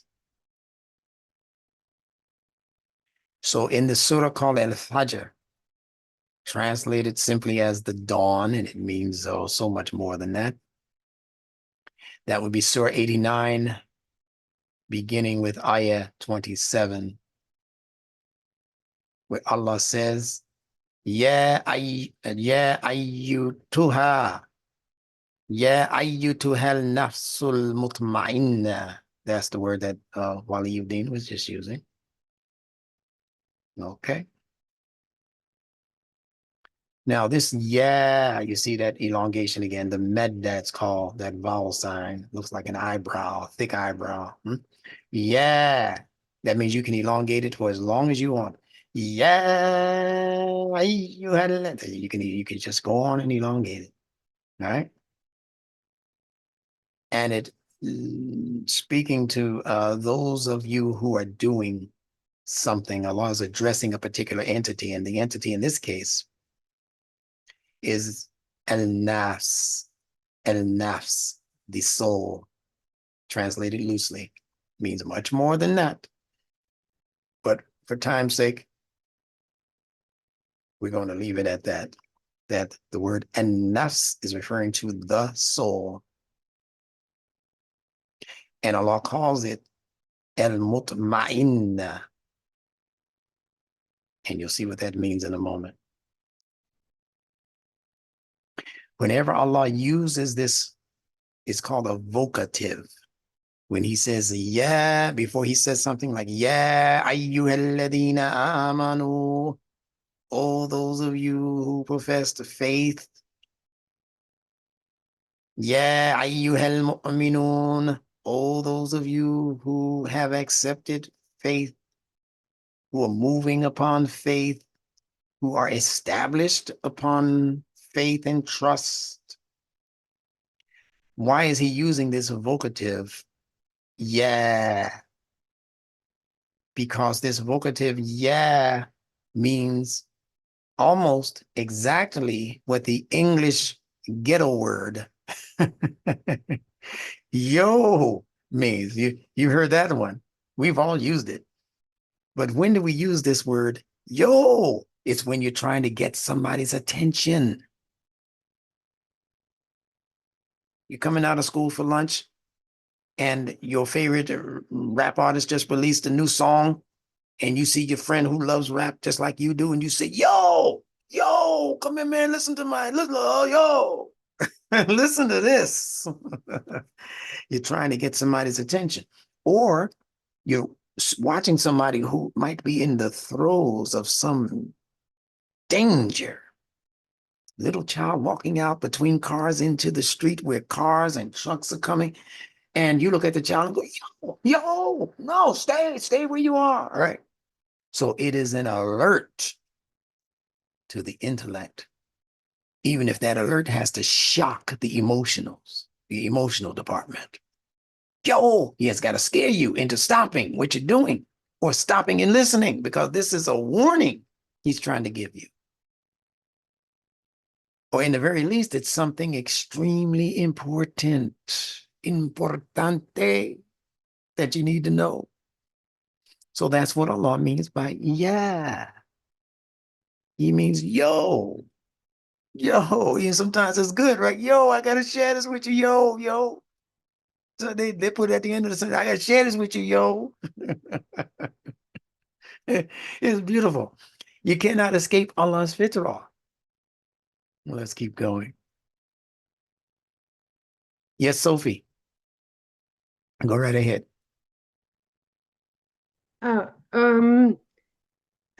Is it you say like hey yo, you need attention? Yes. But Yeah. is it so that you need not short time attention but long time attention, and also really that Allah subhanahu wa ta'ala says, hey, I need your attention, and Yeah. no, But better than that. Better than that. stay He's saying, long time attention and open your ears. Listen. He said, I need your immediate attention. Immediate. Yeah. There are things in the Quran that are in the Quran. You read them and you say, well, I'll try and do that tomorrow. No, this is something that you need to do right now. You need to be aware of this. You need to pay attention to what I'm about to say, and you need to pay that attention right now, or you're not going to get the benefit. Okay, so or you might put everything. yourself in danger. So drop everything now and listen to Allah Basically, subhanahu wa ta'ala. yes. Basically, figuratively speaking, yeah. So open your ears for a long time and use your brain. Yes. In that department, that's right. Because after the immediate listening. Are we correct in saying that Allah needs our attention, or would it be better to say that He wants our attention, because He really doesn't need that? Yeah, He wants your attention, but for your sake. Yes. Okay. The person is trying to stop the child from going into the street, not for the person's sake. He'll feel bad if the child gets hit, but he's not going to be the one experiencing the hurt, ending up in the emergency room or in the graveyard. Yeah, the attention to be paid is on the part of the person who's receiving the message. Yeah, the immediate attention. Yeah. The immediate attention. Yeah. And then to alert. Yeah, but like I said, it's not always for bad reasons. No. Sometimes Allah is trying to get your attention to point you in the direction of something that's going to be very good for you. And that's one of the things being spoken of right here, because mutma'inna has a very good meaning. Yeah, it's in both ways. It works always in both ways. Okay. All right, let's continue. My pleasure. And thank you also, Habiba. It's my pleasure. So this is translated. Let me just push this down a little bit so we can get more coordinated here. This is translated as, to the righteous soul will be said, and you see they put that in brackets, O thou soul in complete rest and satisfaction. That's how they're translating mutma'inna, nafsul mutma'inna, that it means the soul that has completed itself and is now in a state of rest. Do you remember the lessons I gave on the pause and the post? And go back on those lessons. This is the time to do it. And the soul that is satisfied, according to this particular interpretation. Again, it means much, much more than that, but we'll accept this for now.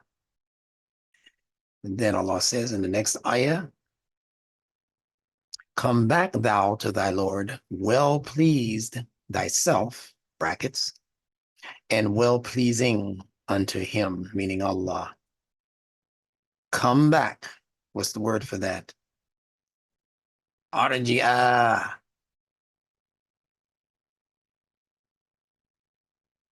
Arji or irji, and then the medna over the ya. So it's irji, ein, irji'a. And that's from the verb raja'a. You'll see that in a moment. And it means to come back or to return to the source. And the source is your Rabb. Rabbika, your Rabb. Radiyatan, they translate that as pleased. Mardiyata, mardiyatan, and pleasing. And they say unto him, although there's no indication here that it's speaking about Allah, but that's another session to have that explained to you. Don't worry about that for now. Then the next ayah says, enter thou then among my devotees, which they translate as servants, the word that we've been using. But I'm going to give you a better idea of what ibadi means. Ibadi. This says, enter thou then among my devotees. So where are Allah's devotees? They are in the mutma'inna category, and they are being required by Allah and advised by Allah to enter his Jannah, or his garden, if you read the full capacity of these ayat. And it's right here, actually, in the 30th ayah, where Allah says, وَأُدْخُلِي جَنَّتِي, yea, enter thou my heaven. They translate that as heaven. Some might say my garden. Others might use the word paradise. But Allah is giving us an open invitation to join his ibadi in the garden. Now, the nafs, or the soul, has the ability to both swerve and curve. Both words are related to surf. Swerve with its V instead of F, and curve with its C, which interchanges with the letter S in linguistics, and also the V substituting for the F in surf, etc. So the nafs has the ability to both swerve and curve. Why am I saying that? Because Allah invites the nafs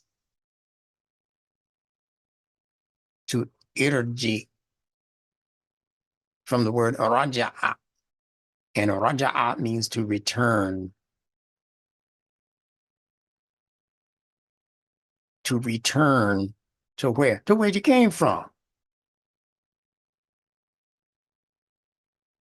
That means you have to either swerve from the direction that you're heading in, or you gotta make a curve and go back to your origins. We swerve to avoid danger. When a car swerves on the road, he's trying not to run into somebody who might be trying to run into him. And we curve in order to seek a new and different direction. So somebody says we're off track according to the GPS. Can you go around the block and get back to where we were? So the person makes a curve.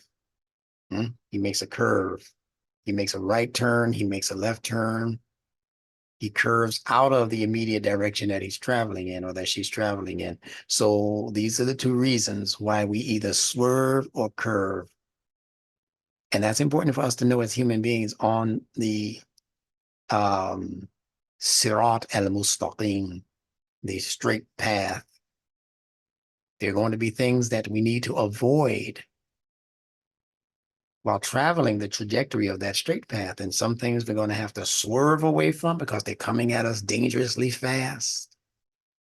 And other things we're just going to have to curve and say, I'm not going to continue to go that way. I'm going to opt for the scenic route from this point on. Get out of the big city. It's dangerous over here. So the Arabic word raja'a, which is being used in the word ilji, it means he returned. We say, inna lillahi wa inna ilayhi raji'un. See, raja'a, raji'un. Certainly we belong to Allah as his property. And For sure, we are all constantly returning.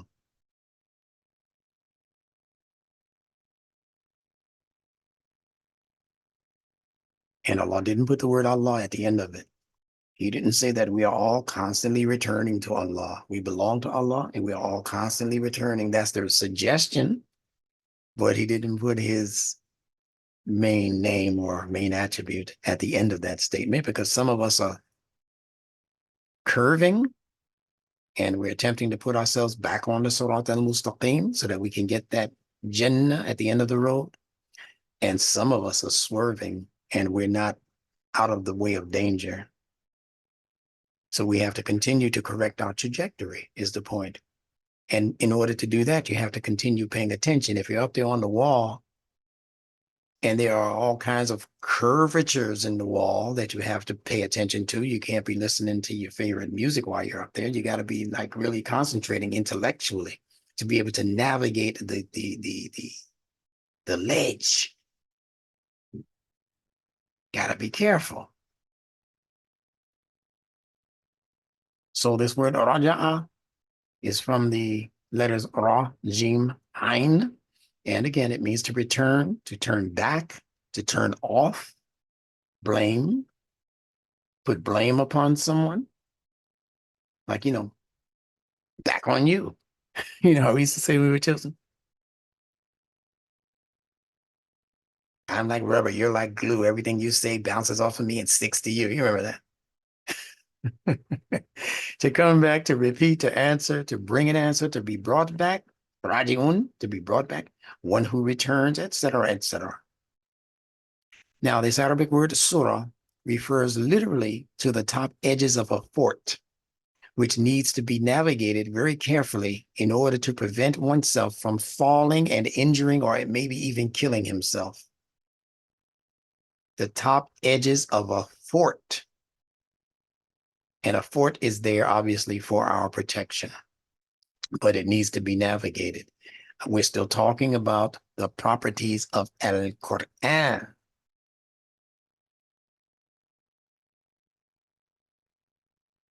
Look at that picture. Look at that fortified fort.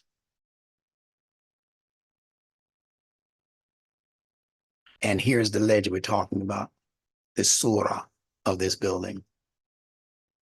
It begins down here with the climb upwards, but the objective is to make it all of the way up these stories or these bricks until you get to the ledge. And it's when you get to the ledge that you gotta really, really pay attention. Let's continue. A surah needs to be carefully navigated also in a way which allows one to follow the sequencing of characters. Listen to what I'm talking about. This is the surah that we're talking about, the Quran represents. There's a sequencing, a structure that Allah is instituting that involves different characters. Adam, Musa, Ibrahim, this one, that one, the third one. These are characters. And he's also putting them within the context of certain events. And he's also putting them within the context of a particular logic that he is establishing for us, which can successfully guide us to safety. One has to be cautious of each step in the progression of logic, which can only be sequenced by our source creator. If anybody else is giving you your marching orders while you're that high up, and they're yelling at you from the ground about what to do, and they can't even see what's in your way. They can't even see there's a banana peel in the next 2 steps that you're going to take. They're not the ones to be guiding you, are they? That's your professor. That's your mufti. That's your instructor. That's all of these guys, us guys down on the ground trying to tell you which way to go, when the Quran is clearly designed to tell you where to go. Don't take that step. It's fatal. It can be fatal. You're all the way down there. You don't even know what the next step is. I'm depending on Allah to guide me. How beautiful is that? All right. So Allah has created a sequencing in the Quran based on the logic that he is establishing in the Quran for our survival, and productivity. This is why Allah puts forth the challenge. Now we're getting to the surah, the ayah.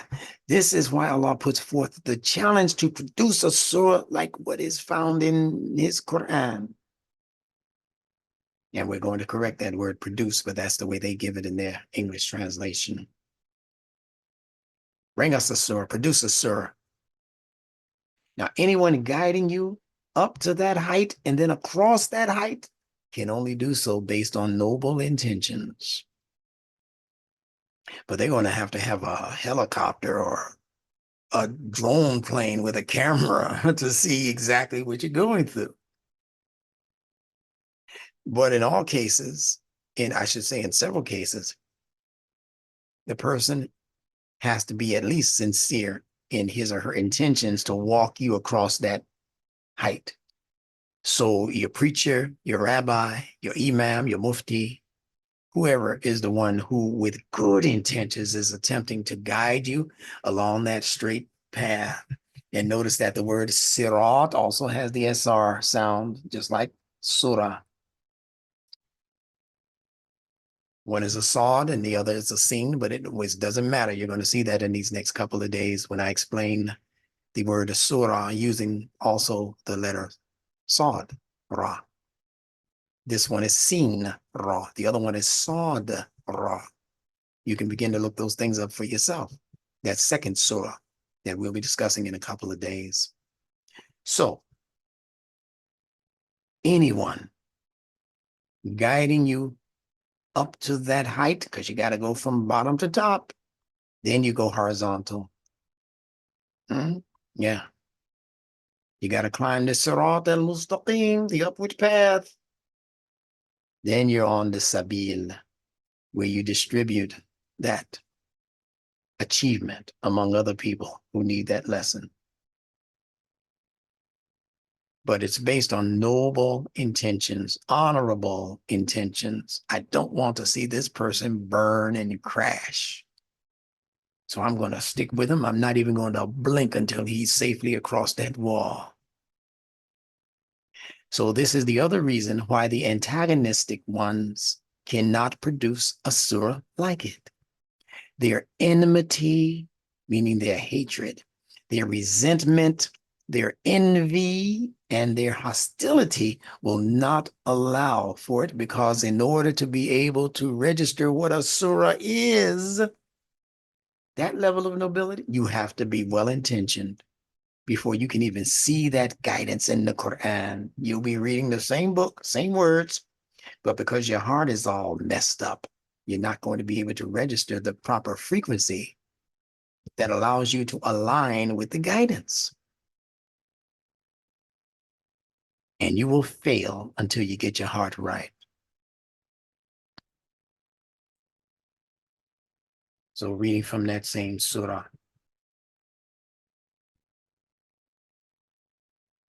Surah 2, Ayah 23, continuing. And I'm going to give this to you line by line now, and we'll be through, inshallah.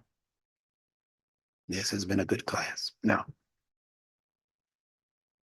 in kuntum fi raybin mimma nazzalna ala abdina fatu bi suratin min mithlihi wa'ida'u shuhaddakum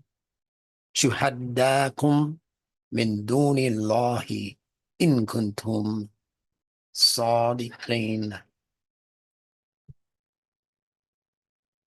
Yusuf Ali's translation says, and if ye are in doubt, let's begin with that statement. And if you are in doubt, this word, I'll just show it to you in the transliteration because most of you can't read Arabic. So in the translation, it says, in kuntum fi raybin. Okay. If you are in doubt is how he translates it. Raybin is referring to doubt, which continually multiplies. You see how when Instructor Bilal adds his texture, you come into greater understanding. So it's not just doubt, It is doubt which continually multiplies. When Allah says, ذَلِكَ الْكِتَابُ لَا رَيْبَ فِيهِ, see right in there? رَيْبَ فِيهِ. That is the book. In it is no doubt. It doesn't just mean doubt. It means doubt that has the capacity for multiplying over and over again. And you know how that's how doubt is. You start asking the wrong questions about the wrong things, and because your heart doesn't want to be with that anyway, you never wanted to really participate in the deen anyway. So you look for little pockets and pinholes to begin to stick doubt into. And if you can get one question that doesn't give you a sufficient answer from somebody, now you go with the next doubtful idea. And before you know it, doubt has multiplied all over the place, and you cursing the religion out, you cursing Allah out. You know, we've seen it happen over and over again with these ignorant people on YouTube and these other tubes. Yes, I used to be Muslim, and then I found out that Muhammad did this to the young girl Aisha, and that I was Muslim, and I found out that. And they go on and on and on with why they now doubt Deen Allah. But they began with one minor doubt, and then they end up as Christians in somebody's church. So explain that to me, how you go from believing in the oneness of a source creator and his uniqueness to believing that that source creator now has a physical, biological baby, son, through a woman called Mary. Explain how you can leave this with all of its complications. Now we can work out the complications if we work out the language, but you leave that to begin teaching that Jesus is the Son of God and God, and Mary is the mother of God. Really? That's a problem. Moving along. That's raib.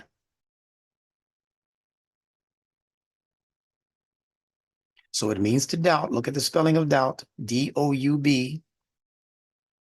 Take the O out, you have dub, and then you have the feminine T at the end. That's all that is. It means doubt can be infiltrated. That's all the T means. Doubt can be infiltrated, like all feminine entities can if you're not careful. And if she's infiltrated by the wrong person and he leaves his seed there, his influence there, then she can become pregnant and begin to multiply, can't she? And she's multiplying his essence. She's multiplying her messed up value system and his essence and his authority over both the woman and the child that's going to be, and it becomes a mess in most cases. So it's not just doubt. It is doubt that doubles or dubs itself. And that is what the meaning of increase is.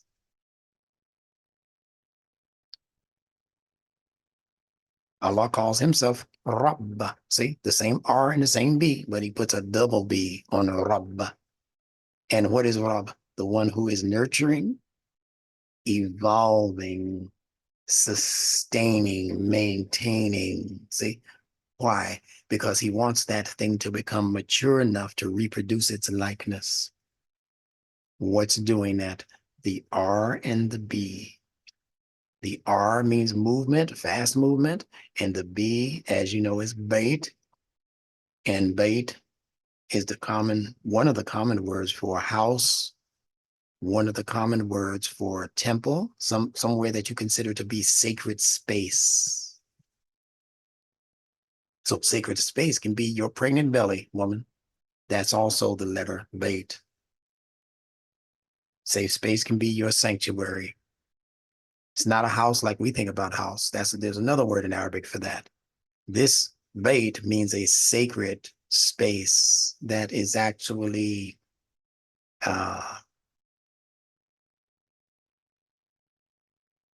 pre-qualified for that kind of growth and nurturing. It's pre-qualified. Yeah. The next part of it says, which we have sent down upon our initiate. They say, if you are in doubt as to what we have revealed from time to time to our servant, I'm saying, if you are in doubt, and remember, doubt doubles, as to that which we have sent down, like rainfall, like rain, with all of the constituents of rain and the growth potential that's in each raindrop, upon our initiate. And I say initiate instead of our servant, because an initiate is a student working under the tutelage of a master teacher, following his every instruction. And that's what we do in relation to and in regards to Muhammad the Prophet and the instructions that he was gifted with by our source creator that came to be called Al-Quran. He is a master teacher. He's not an ordinary Joe teaching stuff that he picked up from some side conversation or some other place that he didn't tell you he went to get the information.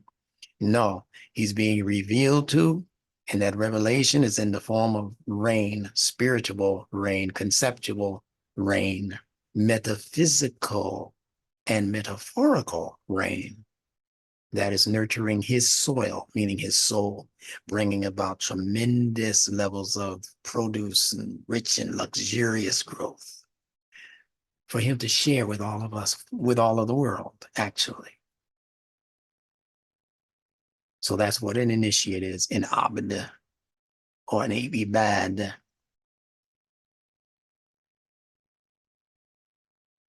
He's under the tutelage of a master teacher.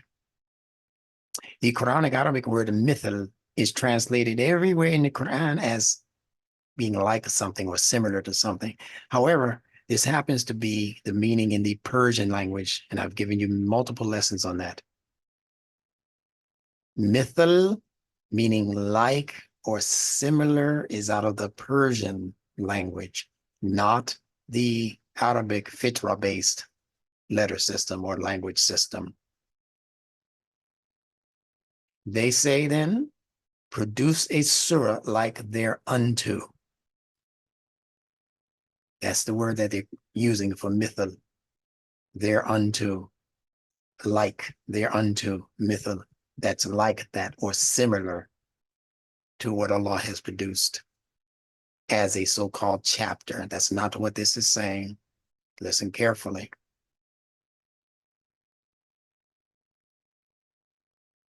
Allah is saying not necessarily to produce a surah. He is saying then proceed with a surah. Proceed, meaning carry on this activity of yours. And the phrase is fatul bi surah, fatul bi suratin. And it does not mean to produce a surah like it,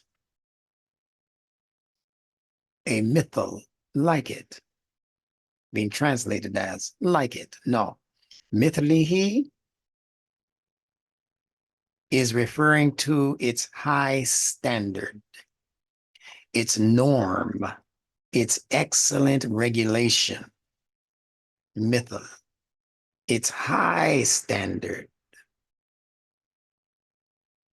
its normative values. And all of it is referring to what the he, mithlihi, the it here. The it here is referring to Allah's surah, the surahs in the Quran that they're being challenged with and by. And while we're on the word with, let's look very carefully at what Allah is saying here. So this is the word mithlihi. But this is the word surah, but look at what is attached to it. The ba, the bait, bi. All of us who know the basmala know that bi means in or with. So where's the with in the translation? Then produce a surah like thereunto. Where's with? Where's in? Where is it saying with the surah or with surah? With the surah? No, it be surah. Oh my goodness. The suratin should be with the surah, meaning use the surah. That's what Allah is saying. Don't bring me something like it. That's impossible. Use the surah to prove your point. No, let's continue. I hope you're catching this. So, mithal and mithlihi means its high standard, its norm, its excellent, how it regulates things. How can you regulate something unless you're above it and beyond it? How can you regulate something unless you are higher in status than it? That's what surah is referring to. Something that is above the average person's pay grade. Something that you have to have Allah explain to you because you can't reach that high on your own. Taught the human being that which he before was not knowing. That's what this Quran is. That's what these surahs represent. That which you couldn't have scaled this wall on your own. In Arabic, this word usually refers to sophisticated literature and philosophy. Y'all hearing that? In the language of Arabia, especially ancient Arabic, the word mithal usually refers to sophisticated literature and philosophy, like that which was coming out of Greece, for instance, out of Persia, for instance. These people were high on the scale of literature. The ancient Arabs were known for their clever poetry and their clever prose, but not for their literature. They were people that were considered to be an unlettered people, basically an illiterate people. But they were able to do what many of our illiterate youth have been able to do, and that is just, make up rhymes, freestyle. That's what the ancient Arabs were doing. It's nothing new. What our young people are doing.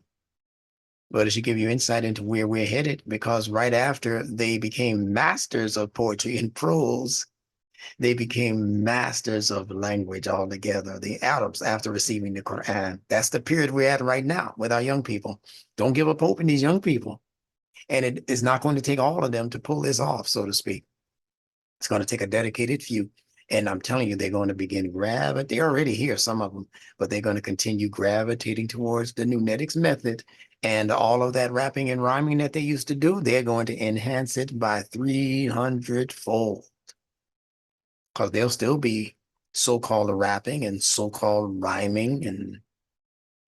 But what will come in between those textures and those layers of frequency is going to be something so astounding as a message for human growth and development that we'll be wondering where was hiding all of this time. It's hiding within most of you. Inshallah. Inshallah. Yes. Alhamdulillah. So I just want to keep repeating the verse that we're discussing so you'll have it in your mind. Then it says, and call your witnesses or helpers. Then they put in brackets, if there are any. Allah doesn't say that. That's what they said. If there are any, besides Allah. See, anytime they put brackets, they're doing it to establish sometimes a false notion that they've inserted that they want to direct your mind towards. But that's not what this is saying. To call your witnesses or helpers, if there are any, besides Allah. Besides Allah. That's not what this is saying. You'll see in a moment. And do that if your doubts are true, and they stuck doubts back in there to keep you on the train of thought that they were establishing as an interpretation or translation. So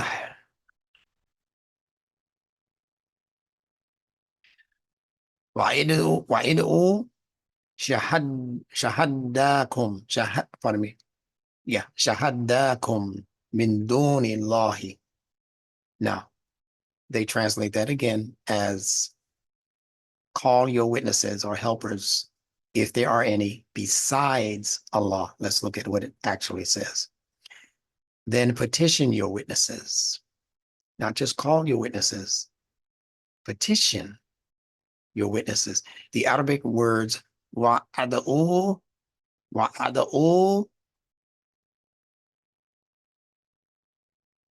is a command form. This shouldn't be here. Is a command form of the verb da'wa. Da'wa. All of us know that word, da'wa, which means to demand, to supplicate, to seek, to desire, to invite. When we do da'wa, we're inviting people to this level of information, etc. And we're doing it, here's the Nunetics clincher, we're doing it with an expected reply. You're not going to find that in the dictionary, what I just told you. When we do da'wah, we are doing it with an absolute expected reply or answer or response. And that's whether we're doing da'wah with people. We're so sophisticated in our approach that we're expecting a response, even if it's not the response that we like. See, we're not just out on the street corner with a microphone. Come to Islam, pray, make the salat. No, when we go talking to people, we're expecting an intelligent reply. You see, da'wah is related to the English word duo. And duo means that it takes two to tango. So you're not out there talking to yourself. You're out there talking to people in an intelligent fashion, as Allah asks us to do in the Quran, to speak with wisdom and beautiful preaching. That's when he uses the word da'wah, do da'wah with wisdom and beautiful utterances, beautiful sayings. Don't try to chop people down and make them feel bad because they believe this and you believe the other and the other one believes the third thing. That's not da'wah. Even when we are calling on Allah, which Allah asks us to do, we mention that ayat many times in the Quran, where Allah says, when my ibad call on me, I am qareebun, I am near. What is that? A response. So even when you call on Allah, he's obligated to respond to you. It might not be the exact response that you like, but he will respond.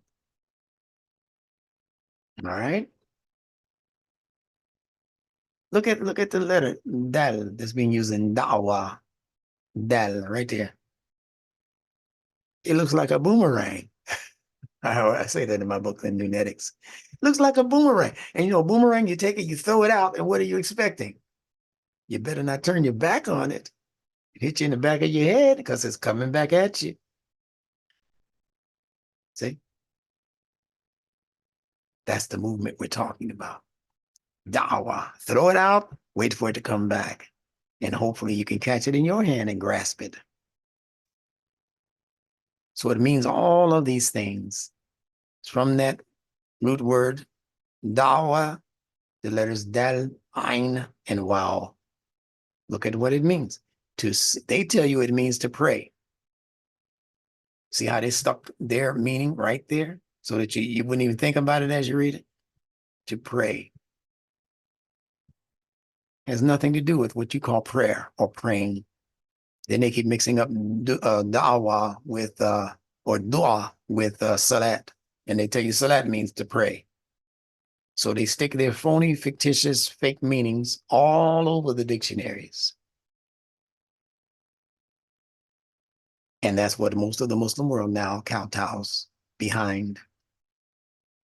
So no, it means to seek, to desire, to ask, to demand, to call upon, to invoke, to ascribe, to cry out, to supplicate, petition, require, need, summon, invite.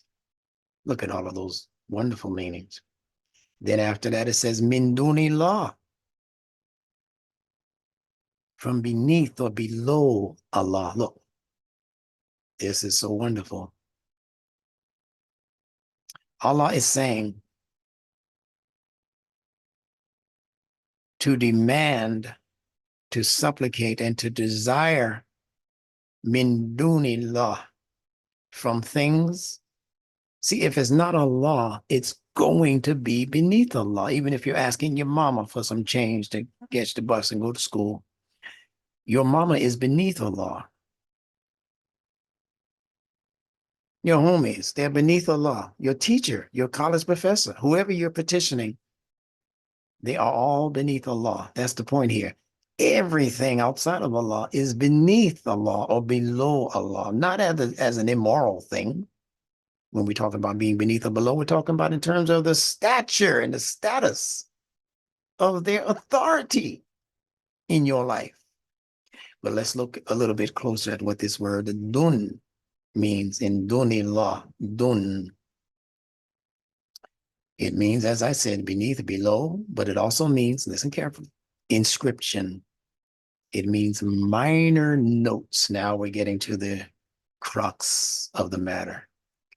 And it can infer things that are minute, extremely small in size. Now, this is what we mean by beneath or below. It's not a value judgment on the Quran. The Quran is telling you that it and its surahs contain information that are also beneath or below. But they're in the form of minor notes, inferring things that are of a minutia level of information, extremely small in size. These are all dictionary definitions for dun. An amount, a size, an extent, or degree. It can represent minutes. If you've been a secretary anywhere and they invite you into a meeting, they say, please take minutes, and I hope you know shorthand. You don't have time to write it out word for word as a person is speaking. You know shorthand. Well, built into the Quran, built into these surahs are actually a mental shorthand that you're supposed to be learning. So when you hear certain trigger words or charge words, keywords, you might want to call them, you go right to the meanings. You don't have to hem and haw and guess and ask 3 and 4 times about the same thing. Your mental Rolodex begins to operate for you. So it's talking about minor, it's talking about attentive to or concerned with even the smallest details. This is what the Quran calls al-fusilat. As I told you, the fossilized level of the Quran, what it is preserving as fossils within the letter system itself. The letters are fossilized. That means if you continue to investigate the letter system, it's going to do for you what the geologist has done for him and her when they investigate ancient fossils. And before you know it, they'll be comparing this bone with that bone, and they'll be able to make connections in the logic by investigating the oldest portions of what the archaeologist has dug up from beneath the surface, the surface. So it represents all of these things. That the challenge here is to try to compare what it is you have as information with the smallest degrees of minutia that the Quran, what is the smallest degree of minutia that the Quran presents to you? The letter system. Doesn't get any smaller than that unless you're going to go for the, now you're going to micro. If you're going to say, well, the sounds of the letters, yeah, I agree. But you have to have the letters in order to produce the sound. So the oral phenomenon aspects of the Quran, you can investigate those also, and you're going to come up with something that will be incomparable with anything that the best scholars of this world have produced. Isn't that wonderful?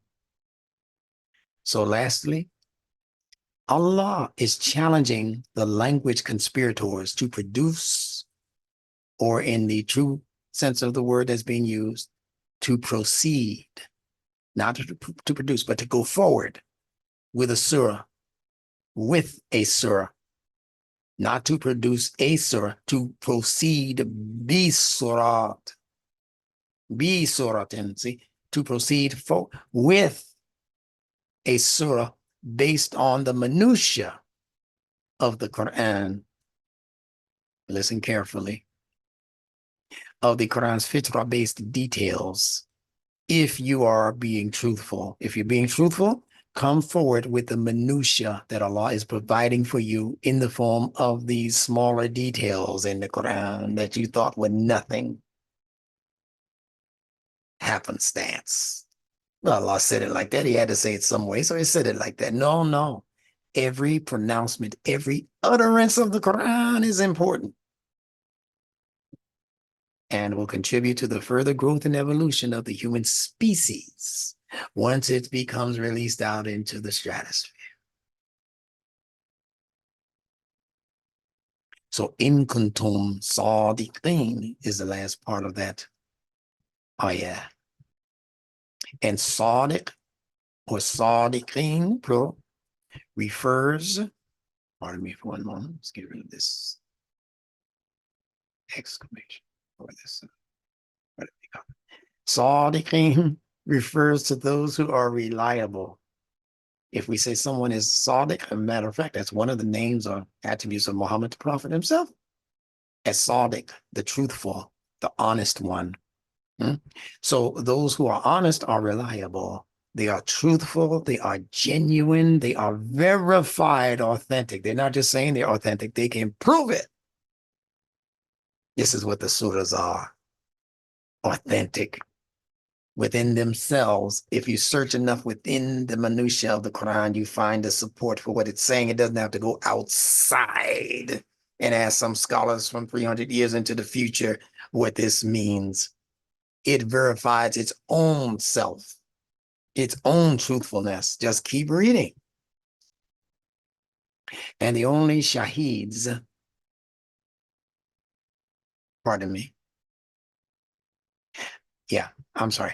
Allah is challenging these language bandits, the ones who are stealing from scripture to establish their own homegrown thing that they will then call religion, doing it over again, religion. He's challenging these bandits to draw from Allah's smallest details. Don't tell me about Abu Lahab. Don't tell me about Muhammad in the cave with Umar. Don't tell me about these other things that I know you're not going to believe in anyway. He's challenging these thieves to prove your point that the Quran is not from Allah by investigating the minutiae of the Quran. Why is it pronounced like this? Why is the word for the skies pronounced as samawat when in your Arabic language, he's talking to his people now, it's only pronounced as samawat?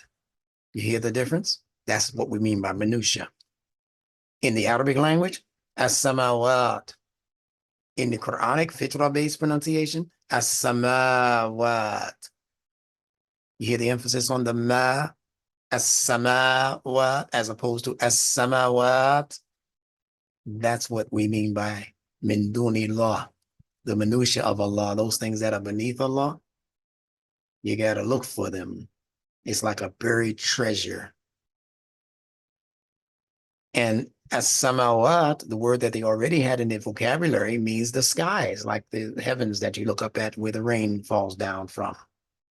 But as samawat has an emphasis on something else, and that's the ma in samawat. And what did we say ma meant? It meant water. What did we say water was symbolic of? Revelation. So the skies that we're talking about are not these physical skies above us, full of clouds and rain. The sky that Allah is discussing is the sky of higher interpretations, higher meanings for what's being given to us in the Quran as knowledge.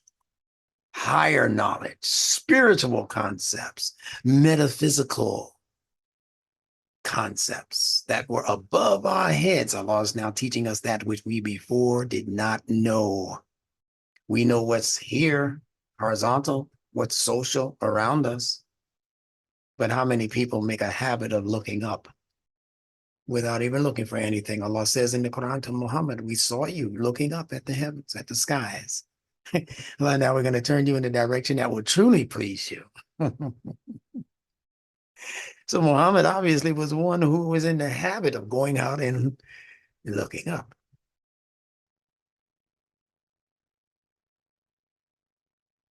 His nature was perfectly conditioned for revelation. So Sadiqeen, reliable, genuine, endorsed. Don't you endorse your friends? You say, hey man, listen, somebody else needs to, they need another worker down at the supermarket. And I know your friends, some of your friends don't have jobs right now. You're the first one to say, hey man, you need to hire my friend Joey. I'm endorsing him for this. He's reliable, see?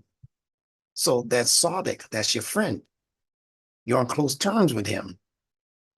That's why the same word for being truthful is the same word for a close friend. Because a close friend is going to be truthful. They're going to be reliable. What they say they can do, it is verified by you because you're that close to them. You almost grew up with them in the same household. That's Sadiqeen. And that's the end of tonight's lesson. Alhamdulillah. Thank you all for staying with me. So if anyone does have a quick question or comment concerning today's lesson, or anything else that I've said that you've been curious about, this would be a good time. But first of all, let me know how you enjoyed today. Was it understandable enough for you? Beautiful. Alhamdulillah. I loved it. Alhamdulillah. That was very good. Okay. All All right. I can't really hear myself as I'm teaching, so I don't really know the true quality of the information as far as you understanding it. So it's a good thing from every now and then that you just let me know, say, instructor, that was right on point, or I did this part that you mentioned that I'm not really clear on, and then we'll try and give it some clarity. So if anyone has any questions or comments. Yes, indeed. I'll say it might have something to do with my. Can you get a little bit closer to your mic? You sound distant. Can you hear me now? Keep talking. Can you hear me now? A little better, yeah. I said it may have something to do with my lack of understanding, but this one was a little bit high up for me.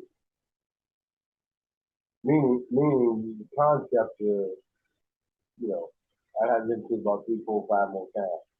Yeah, that's what it's for. That's why I'm recording it. That's exactly the effect that I wanted it to have on the average one of you. Because like I said in the email, I'm about to take you to a whole new level, a whole other level. And in order to do that, I have to create what are called new synapses. You know what a synapse is? This was a new synapse for me tonight. Does anyone know what a synapse is in the brain? Connections in the brain. Yeah. The rewiring of the brain. Yeah, there you go. Yeah. Teach it. This one was a little high. I stretched a little bit, a lot more for this one. So, but then you asked what we thought. Yeah, and that's what I want. I want your honesty, so I can tell you where to step from this point if you're not clear. And what it is that synapses develop based on the frequencies, how frequently the brain hears a thing, a sound. Then it creates like it looks like lightning, right? Man, yeah, I think yeah. Yeah, it's electrical impulse, right? Yes, it is. Based on Dendrites, repetition of neurons. sounds, based on repetitions of sounds in the brain. And the more, what does Dr. Joe Dispenza say? Something about firing together and wiring together. Right. Yeah, that's what synapses are. That which fires together, wires together. And before you know it, something you've been struggling with, trying to understand, what did the instructor mean by that, man? It'd be 2 weeks from now, you come back and say, no, I got it. It's like a lightning strike. Yeah, Eureka moment. We got it at the same time. Yeah. Instructor, this lesson brings to my mind the lesson on the basic and fundamental and the allegorical. That they are the same, and the elevated, we are to get the basic and fundamental, but when we truly study, we also get the elevated insights into what Allah is saying. Yes. Yes. They come as one package. They're not two separate things. That's why you never need to be afraid of higher knowledge. Yes, sir. Because higher knowledge is just a more sophisticated presentation of simple knowledge.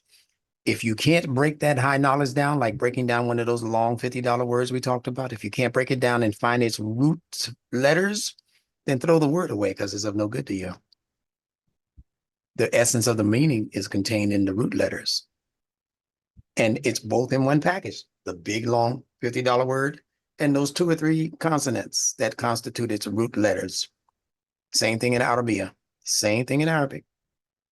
Big concepts, doesn't matter how big a concept is, be bold enough and fearless enough to say, I can tackle this and get it.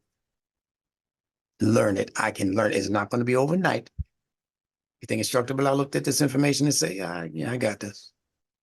Many things that people who taught me as teachers and all that, many things they taught me in the classroom, outside of the classroom, things I'm trying to learn on YouTube, in the science books and all of that. Very often when I first look at it, it's a real challenge to my brain.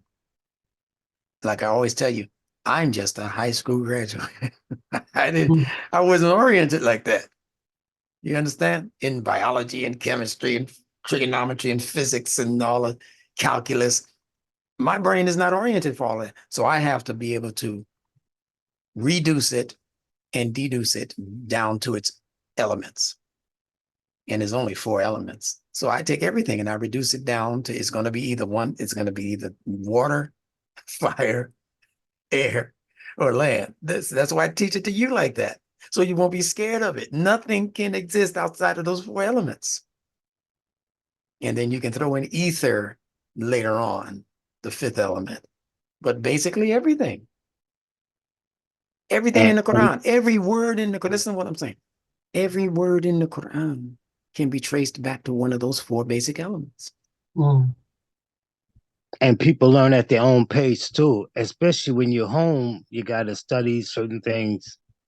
And that's going to even enhance your learning when you do self-study. And then when you get involved in a group, when a group breaks down, that's going to be even more exciting. You're going to find such acceleration. Yes. You're going to see a growth spurt happen. When we break down into these 4 or 5 people per group, you're going to see growth spurts in each one of those groups. I know this like I'm sitting here.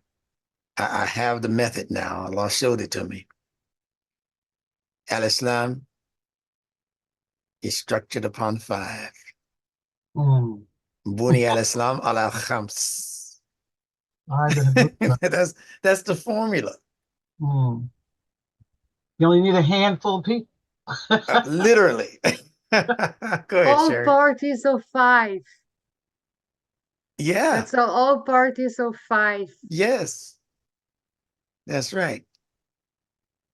So that's what you have to deal with. And as I said, the key to learning is to just not fear the information. Fear is the #1 death knell that's keeping most of us stagnated. You know, there are many of us who are afraid to make more money than we're making. Some of us are afraid to get wealthy because of the obligation. It's the fear of the unknown. It's natural.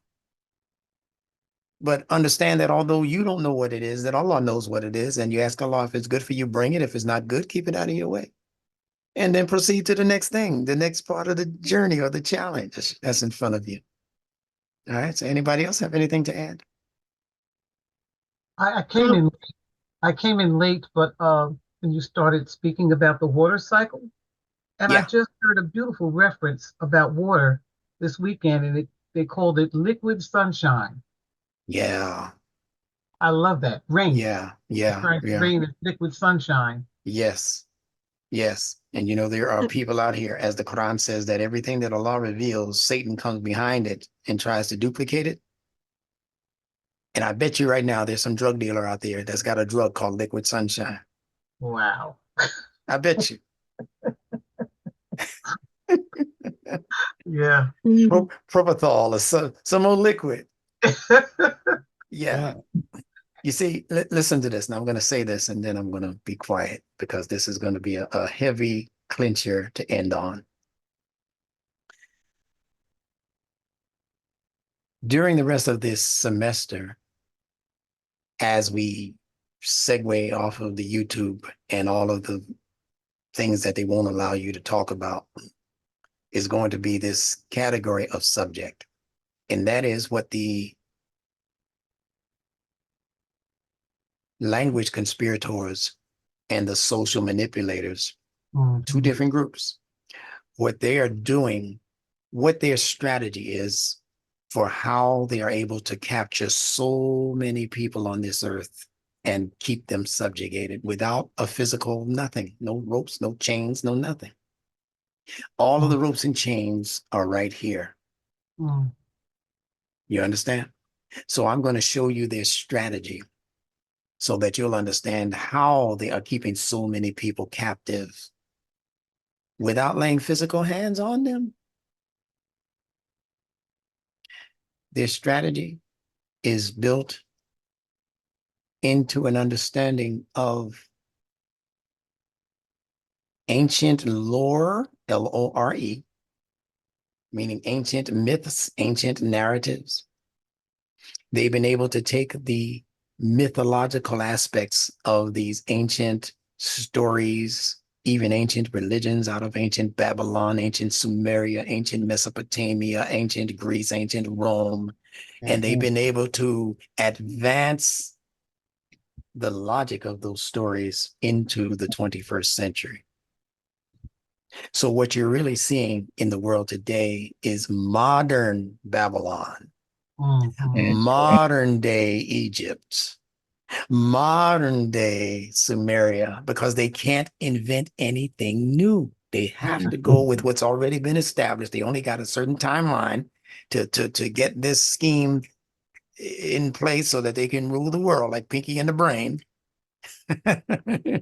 Allah only gave them a certain amount of time on the clock, on the ticker. And then Allah says, when I come with my clock, that's what Allah calls it, his clock. He said, I'm going to fill hell with all of you, so to speak. You know, I'll have to interpret that for you, right? But this is what he says. He said, you'll get all of them. Allah tells Satan that you'll get all of them except my ibad, except my initiates, the ones that I'm tutoring directly. You can be in religion all you want. That doesn't mean you're going to be saved from this destruction that we're talking about. And that Imam Muhammad mentioned that as the destruction of the very human soul, the elimination of the very human soul. Doesn't mean you're going to escape that just because you're a goody two-shoe. You have to have ilm. You have to have practical, workable, usable knowledge. You can't just be a good guy and make it through the period that we have already entered. But that's going to step up its tempo in a very short amount of time. So I ask you to truly pay attention to every single, if you have to miss a class live, try to catch it live because you're going to get a better experience, as you know. But if you can't catch it live, as soon as it hits your email box, you need to start looking at even if you can't watch the whole thing in one swallow, start looking at portions of it, 10 minutes at a time, 30 minutes at a time. That's how you have to do this, because it's going to be laced with information that's going to be, as I've said time and time again, life-saving information. And Allah tells you there's a day coming when there'll be some that are being saved walking over that bridge that Muslims like to call the Surah. And this is in the Quran, this part, that they'll be looking down on people who are still in the earth, suffering from what hell has to bring them. And they will be begging for water, just a drop. Just drop it. Just give us a drop of water. And we already talked about what water means. now you want to be taught. And Allah instructs them to no, don't. You can't have none. It's too late. There's a time limit on what they need to do. That's all we're saying here. There's a time limit on this. And all I'm saying along with that is good news for us. And the us that I'm talking about is all over the world now. It's not just our folk here in America or in the ghettos and nothing like that.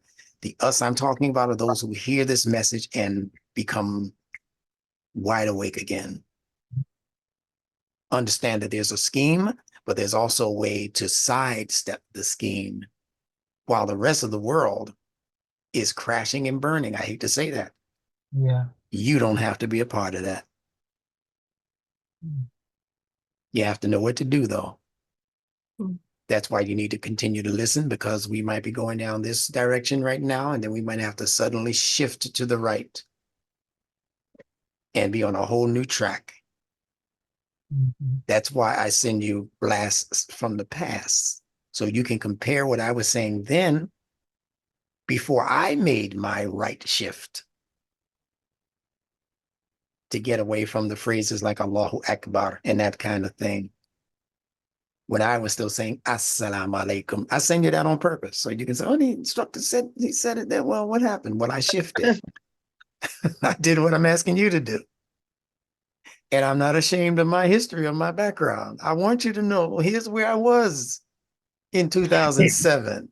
Yeah. Well, Imam, you are definitely pulling the cover off the mysteries, the cover, the shade, the darkness. It's like realign, like religion. The essence of true religion is realignment. Yes, sir. And so this is what Lunatics do. And, we just blessed to be here in this day to see it. So I really have no excuse myself not to do what I'm supposed to be doing. This is true. And let me tell you, I'm just as blessed as you are to be the one to purvey this information to you. I feel honored every time I speak to you. That's why it's hard to let you go. I truly feel like I'm speaking before some very special and specialized people that Allah himself chose for this. Yes. Yeah, you are. Instructor Bilal, can I ask a question? Yes, ma'am. That's what this is for.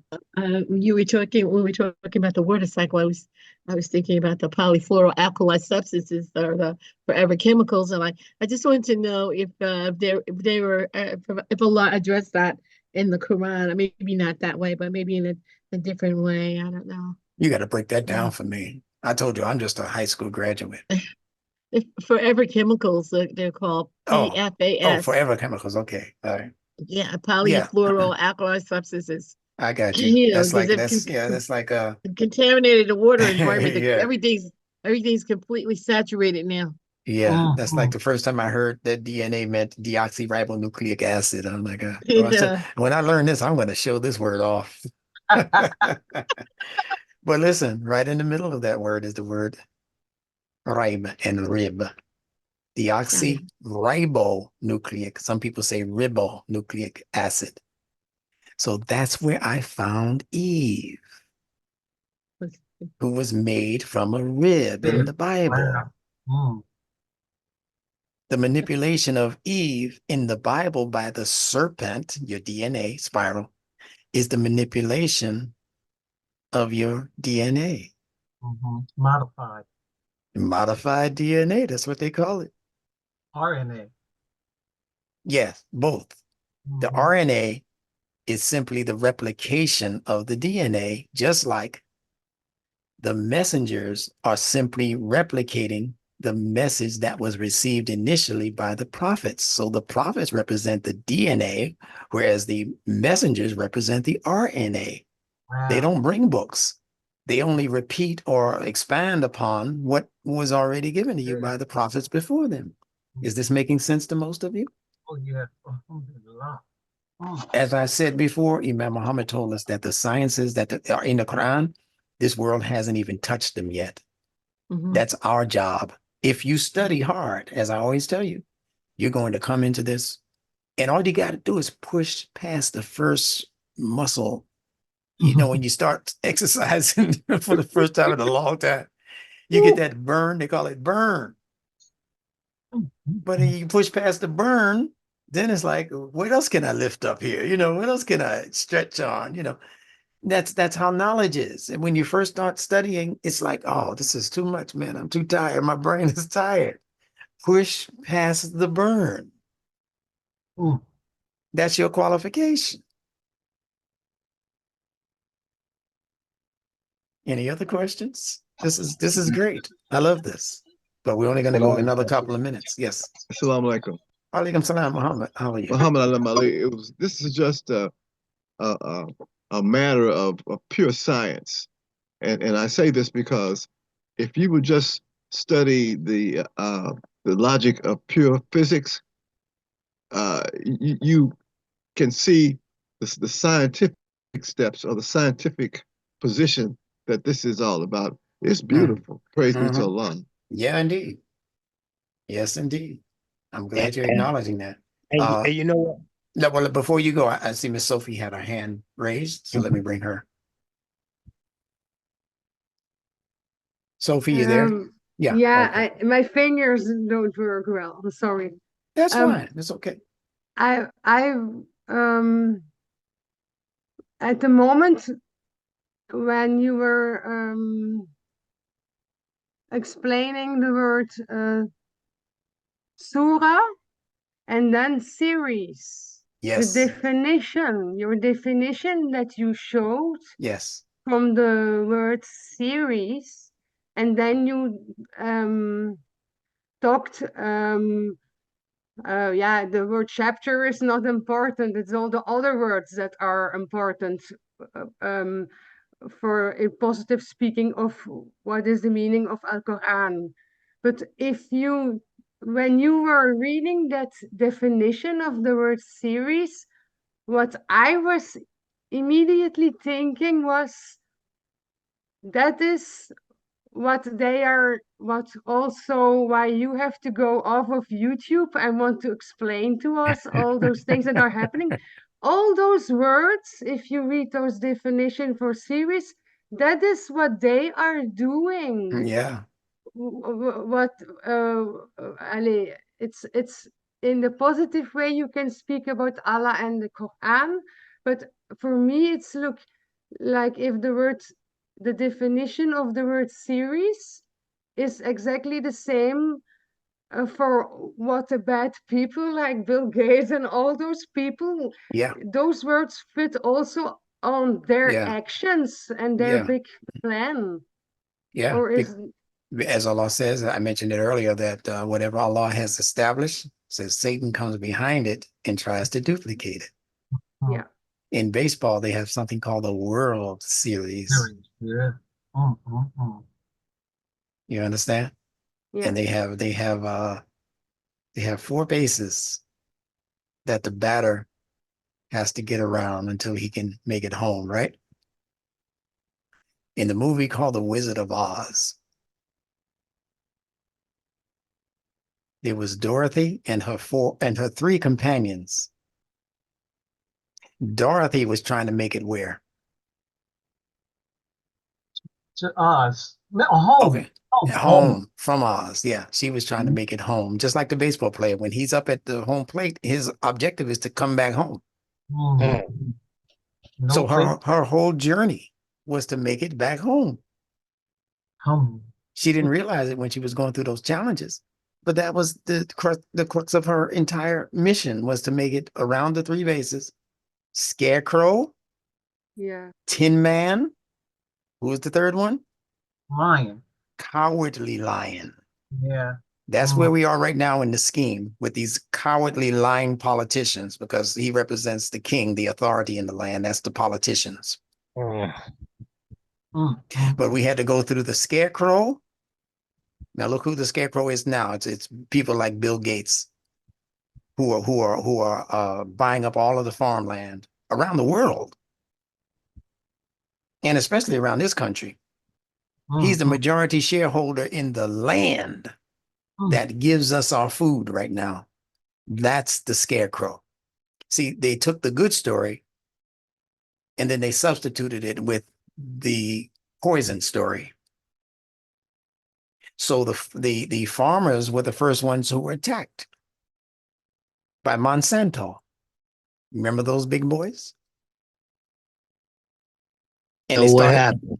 they told the farmers that they could no longer plant their seeds in certain fields where Monsanto was owning the land. So what happened was that they waited until, or they planted their seeds in fields where they knew that the downshift in the winds would take the seeds and contaminate. And not only contaminate them, but take the seeds from Monsanto's pod or pot of seeds, and they would intentionally allow the winds to blow those seeds into the farmer's land. And then when the farmer's land would begin to produce seeds that were Monsanto seeds, the farmers would claim ownership of those poor farmers' land. And that's how they lost a whole lot of land. So I said that to say, hold on. That's your scarecrow. The farmers, the attack on the farmers. The second one was the Tin Man. All right. Now, in business, anybody who has had an independent business knows that they give you something called a TIN number, or it's also called an EIN number that certifies you as an independent corporation. So the Tin Man represents industry. Tin, see, he represents industry. Industry that grows so big and powerful that they eventually lose their heart. Remember the Tin Man? Nobody home in Soulville. And then he goes on and they go further down the yellow brick road, which represents gold bricks, international bankers. They got to go down that squiggly road shaped like a serpent, if you're paying attention. Okay. Yeah. And then from the Tin Man, they go on to visit the Cowardly Lion. So now they're in the political field. Well, where does oil come in? Didn't the Tin Man need oil? Sure. Oil is, you know what oil is. It's wealth. That's exactly what it is. That's exactly what industry is fueled by. That's right. Like gold. Yeah. Gold too, but gold represents other things also. No, And I mean the oil is called the black gold. Oh yeah, it's called the black gold. That's right. So they attribute it to the same level of wealth as see, you got to understand this. That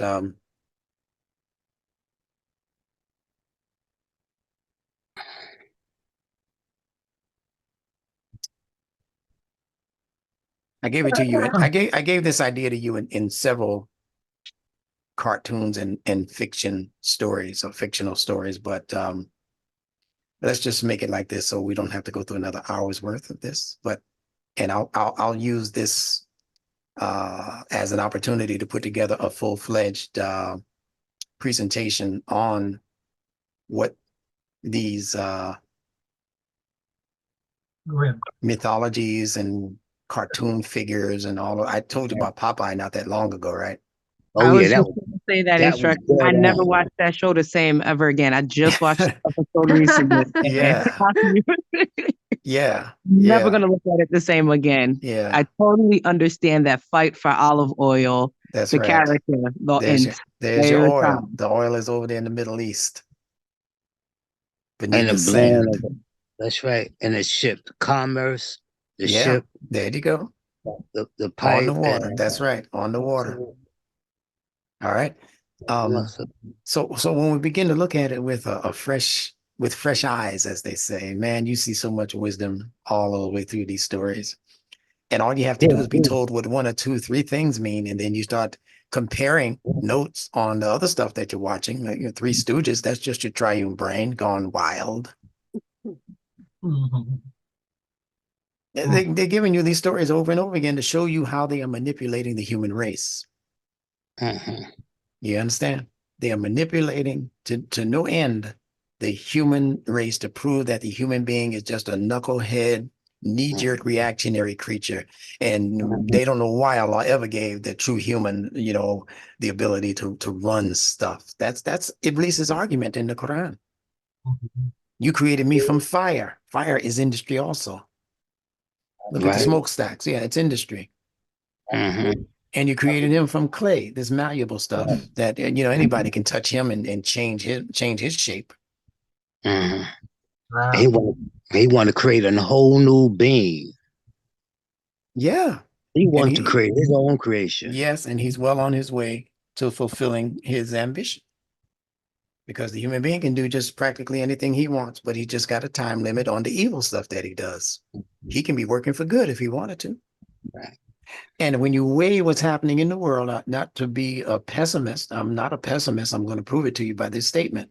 When you weigh good against evil in this world, there's a preponderance of good. Yes. I don't care what the news is telling you. Correct. Right. There's always more good in the world than not good or evil. Allah tells you, I am good and I accept only that which is good, benefit and useful. One match can light up a whole room. Say it again. One match can light up the whole Yes, one match can put out the darkness of the entire environment, right? One match. That's how powerful light is. Yeah. So hold on to your light is the point. Hold on to your light. And search for knowledge. And I like that particular hadith that says, search even unto China for knowledge. I know that's metaphysical and metaphorical as a statement. Muhammad the Prophet hadn't been to China to even know what was in China. There's no report of Chinese Muslims joining him. These are sayings that came along later by sophisticated Muslim scholars who were trying to make a point, but they knew that the majority of Muslims would only listen to them if they put Muhammad's name on it. Prophet Muhammad said, Prophet Muhammad said. That's how most of those hadiths came about. Prophet Muhammad said, Prophet Muhammad said. All those sayings didn't come from Muhammad. Every statement that they say came from Muhammad must be verified by something that's in the Quran. Every child is born upon al-fitrah. You can prove that by the Quran. But Allah took him down to hell before he brought him up to heaven for the ascension of the 7 levels. And in hell, he saw that the majority of the inhabitants were women.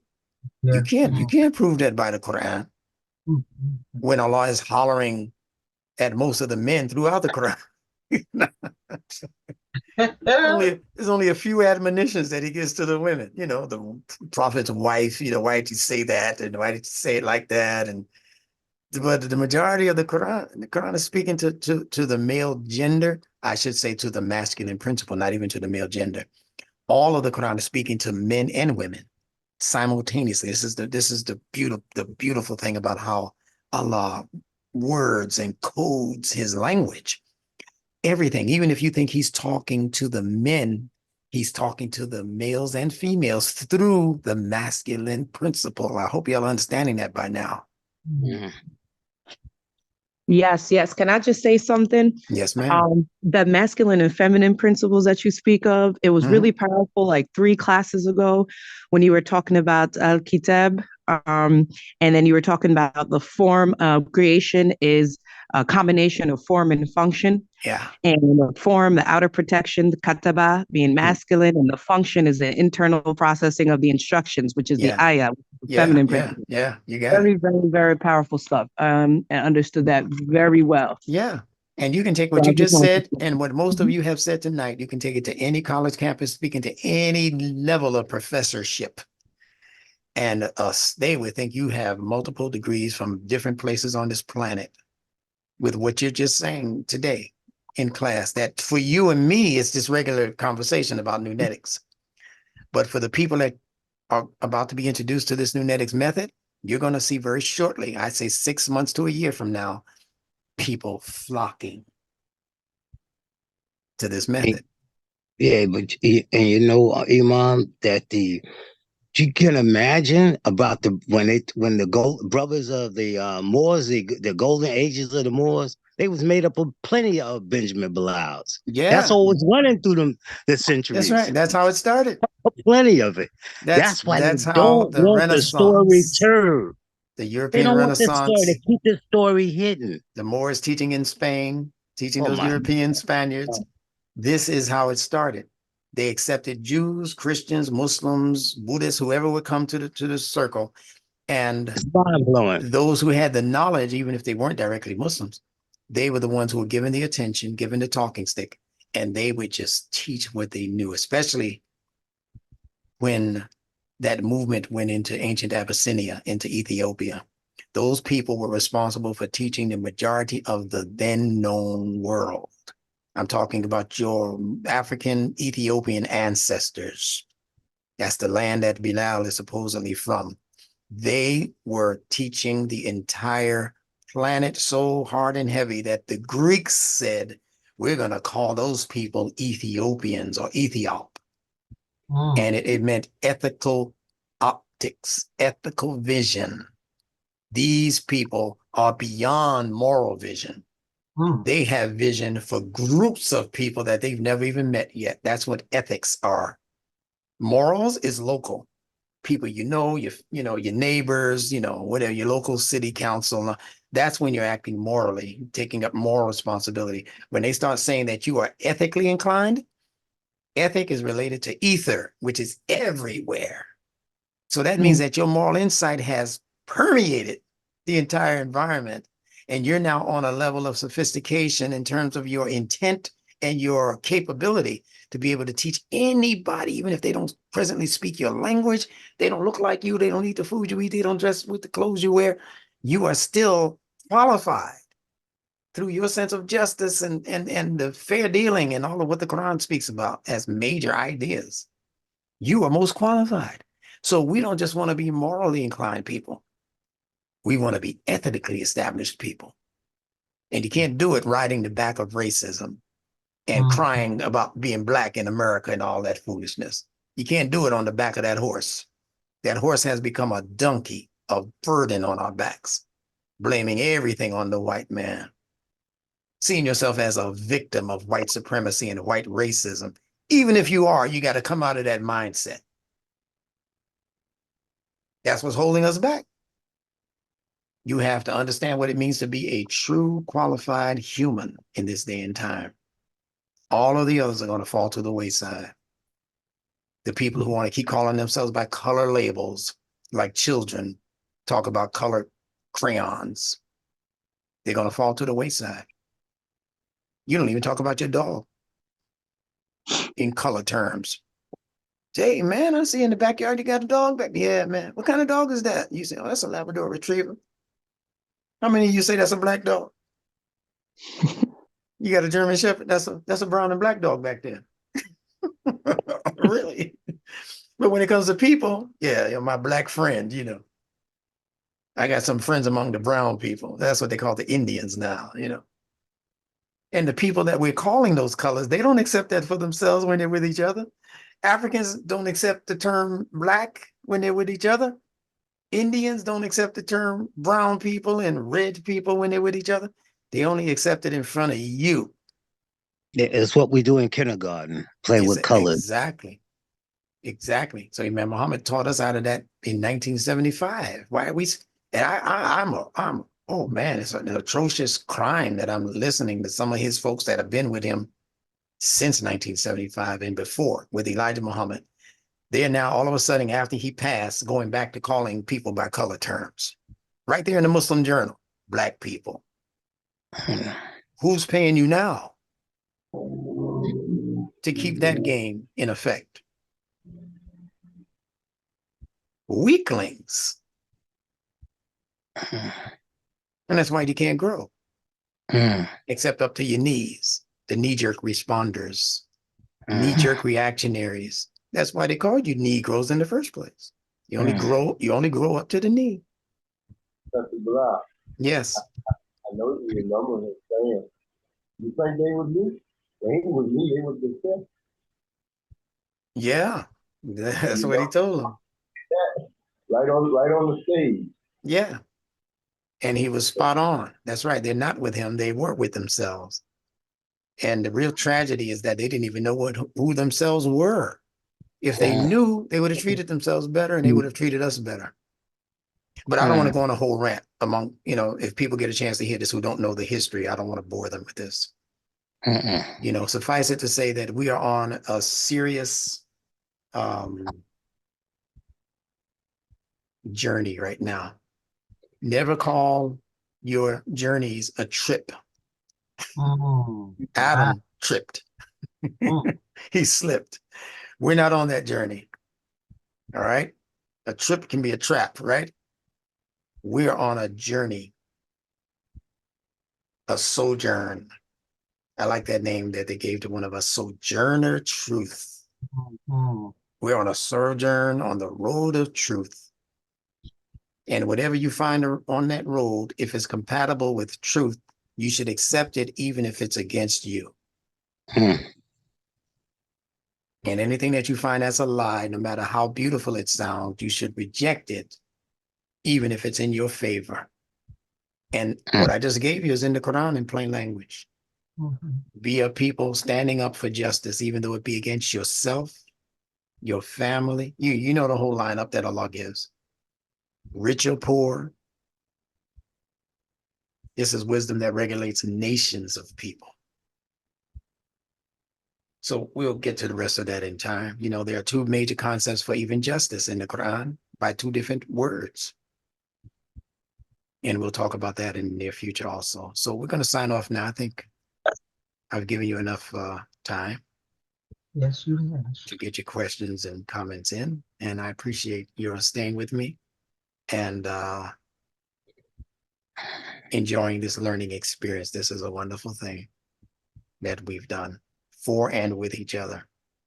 So with that said, I'm going to greet you in the greetings of peace that obligate each and every one of us to keep the peace. Salamun alaykum. Alaykum assalam. Wonderful journey. Wonderful journey, isn't it? Yes, sir. Yes, sir. All right. Make no mistake. All right. So we may have another class as soon as Wednesday. We may have another class as soon as Wednesday to get part 2 of this topic out of the way. The other word that sounds like surah we're going to be talking about. See if you can find what that word is before Wednesday. If you do, email it to me. Or text it to me. Which word? Surah. There's a sounder-like word in the Quran that begins with the sod instead of the sin. Oh, yeah. Okay. Yeah. All right. I don't want to answer too many questions. Why not? You're a scholar. That's your job. No. All right. Talk to you later. Talk to you later.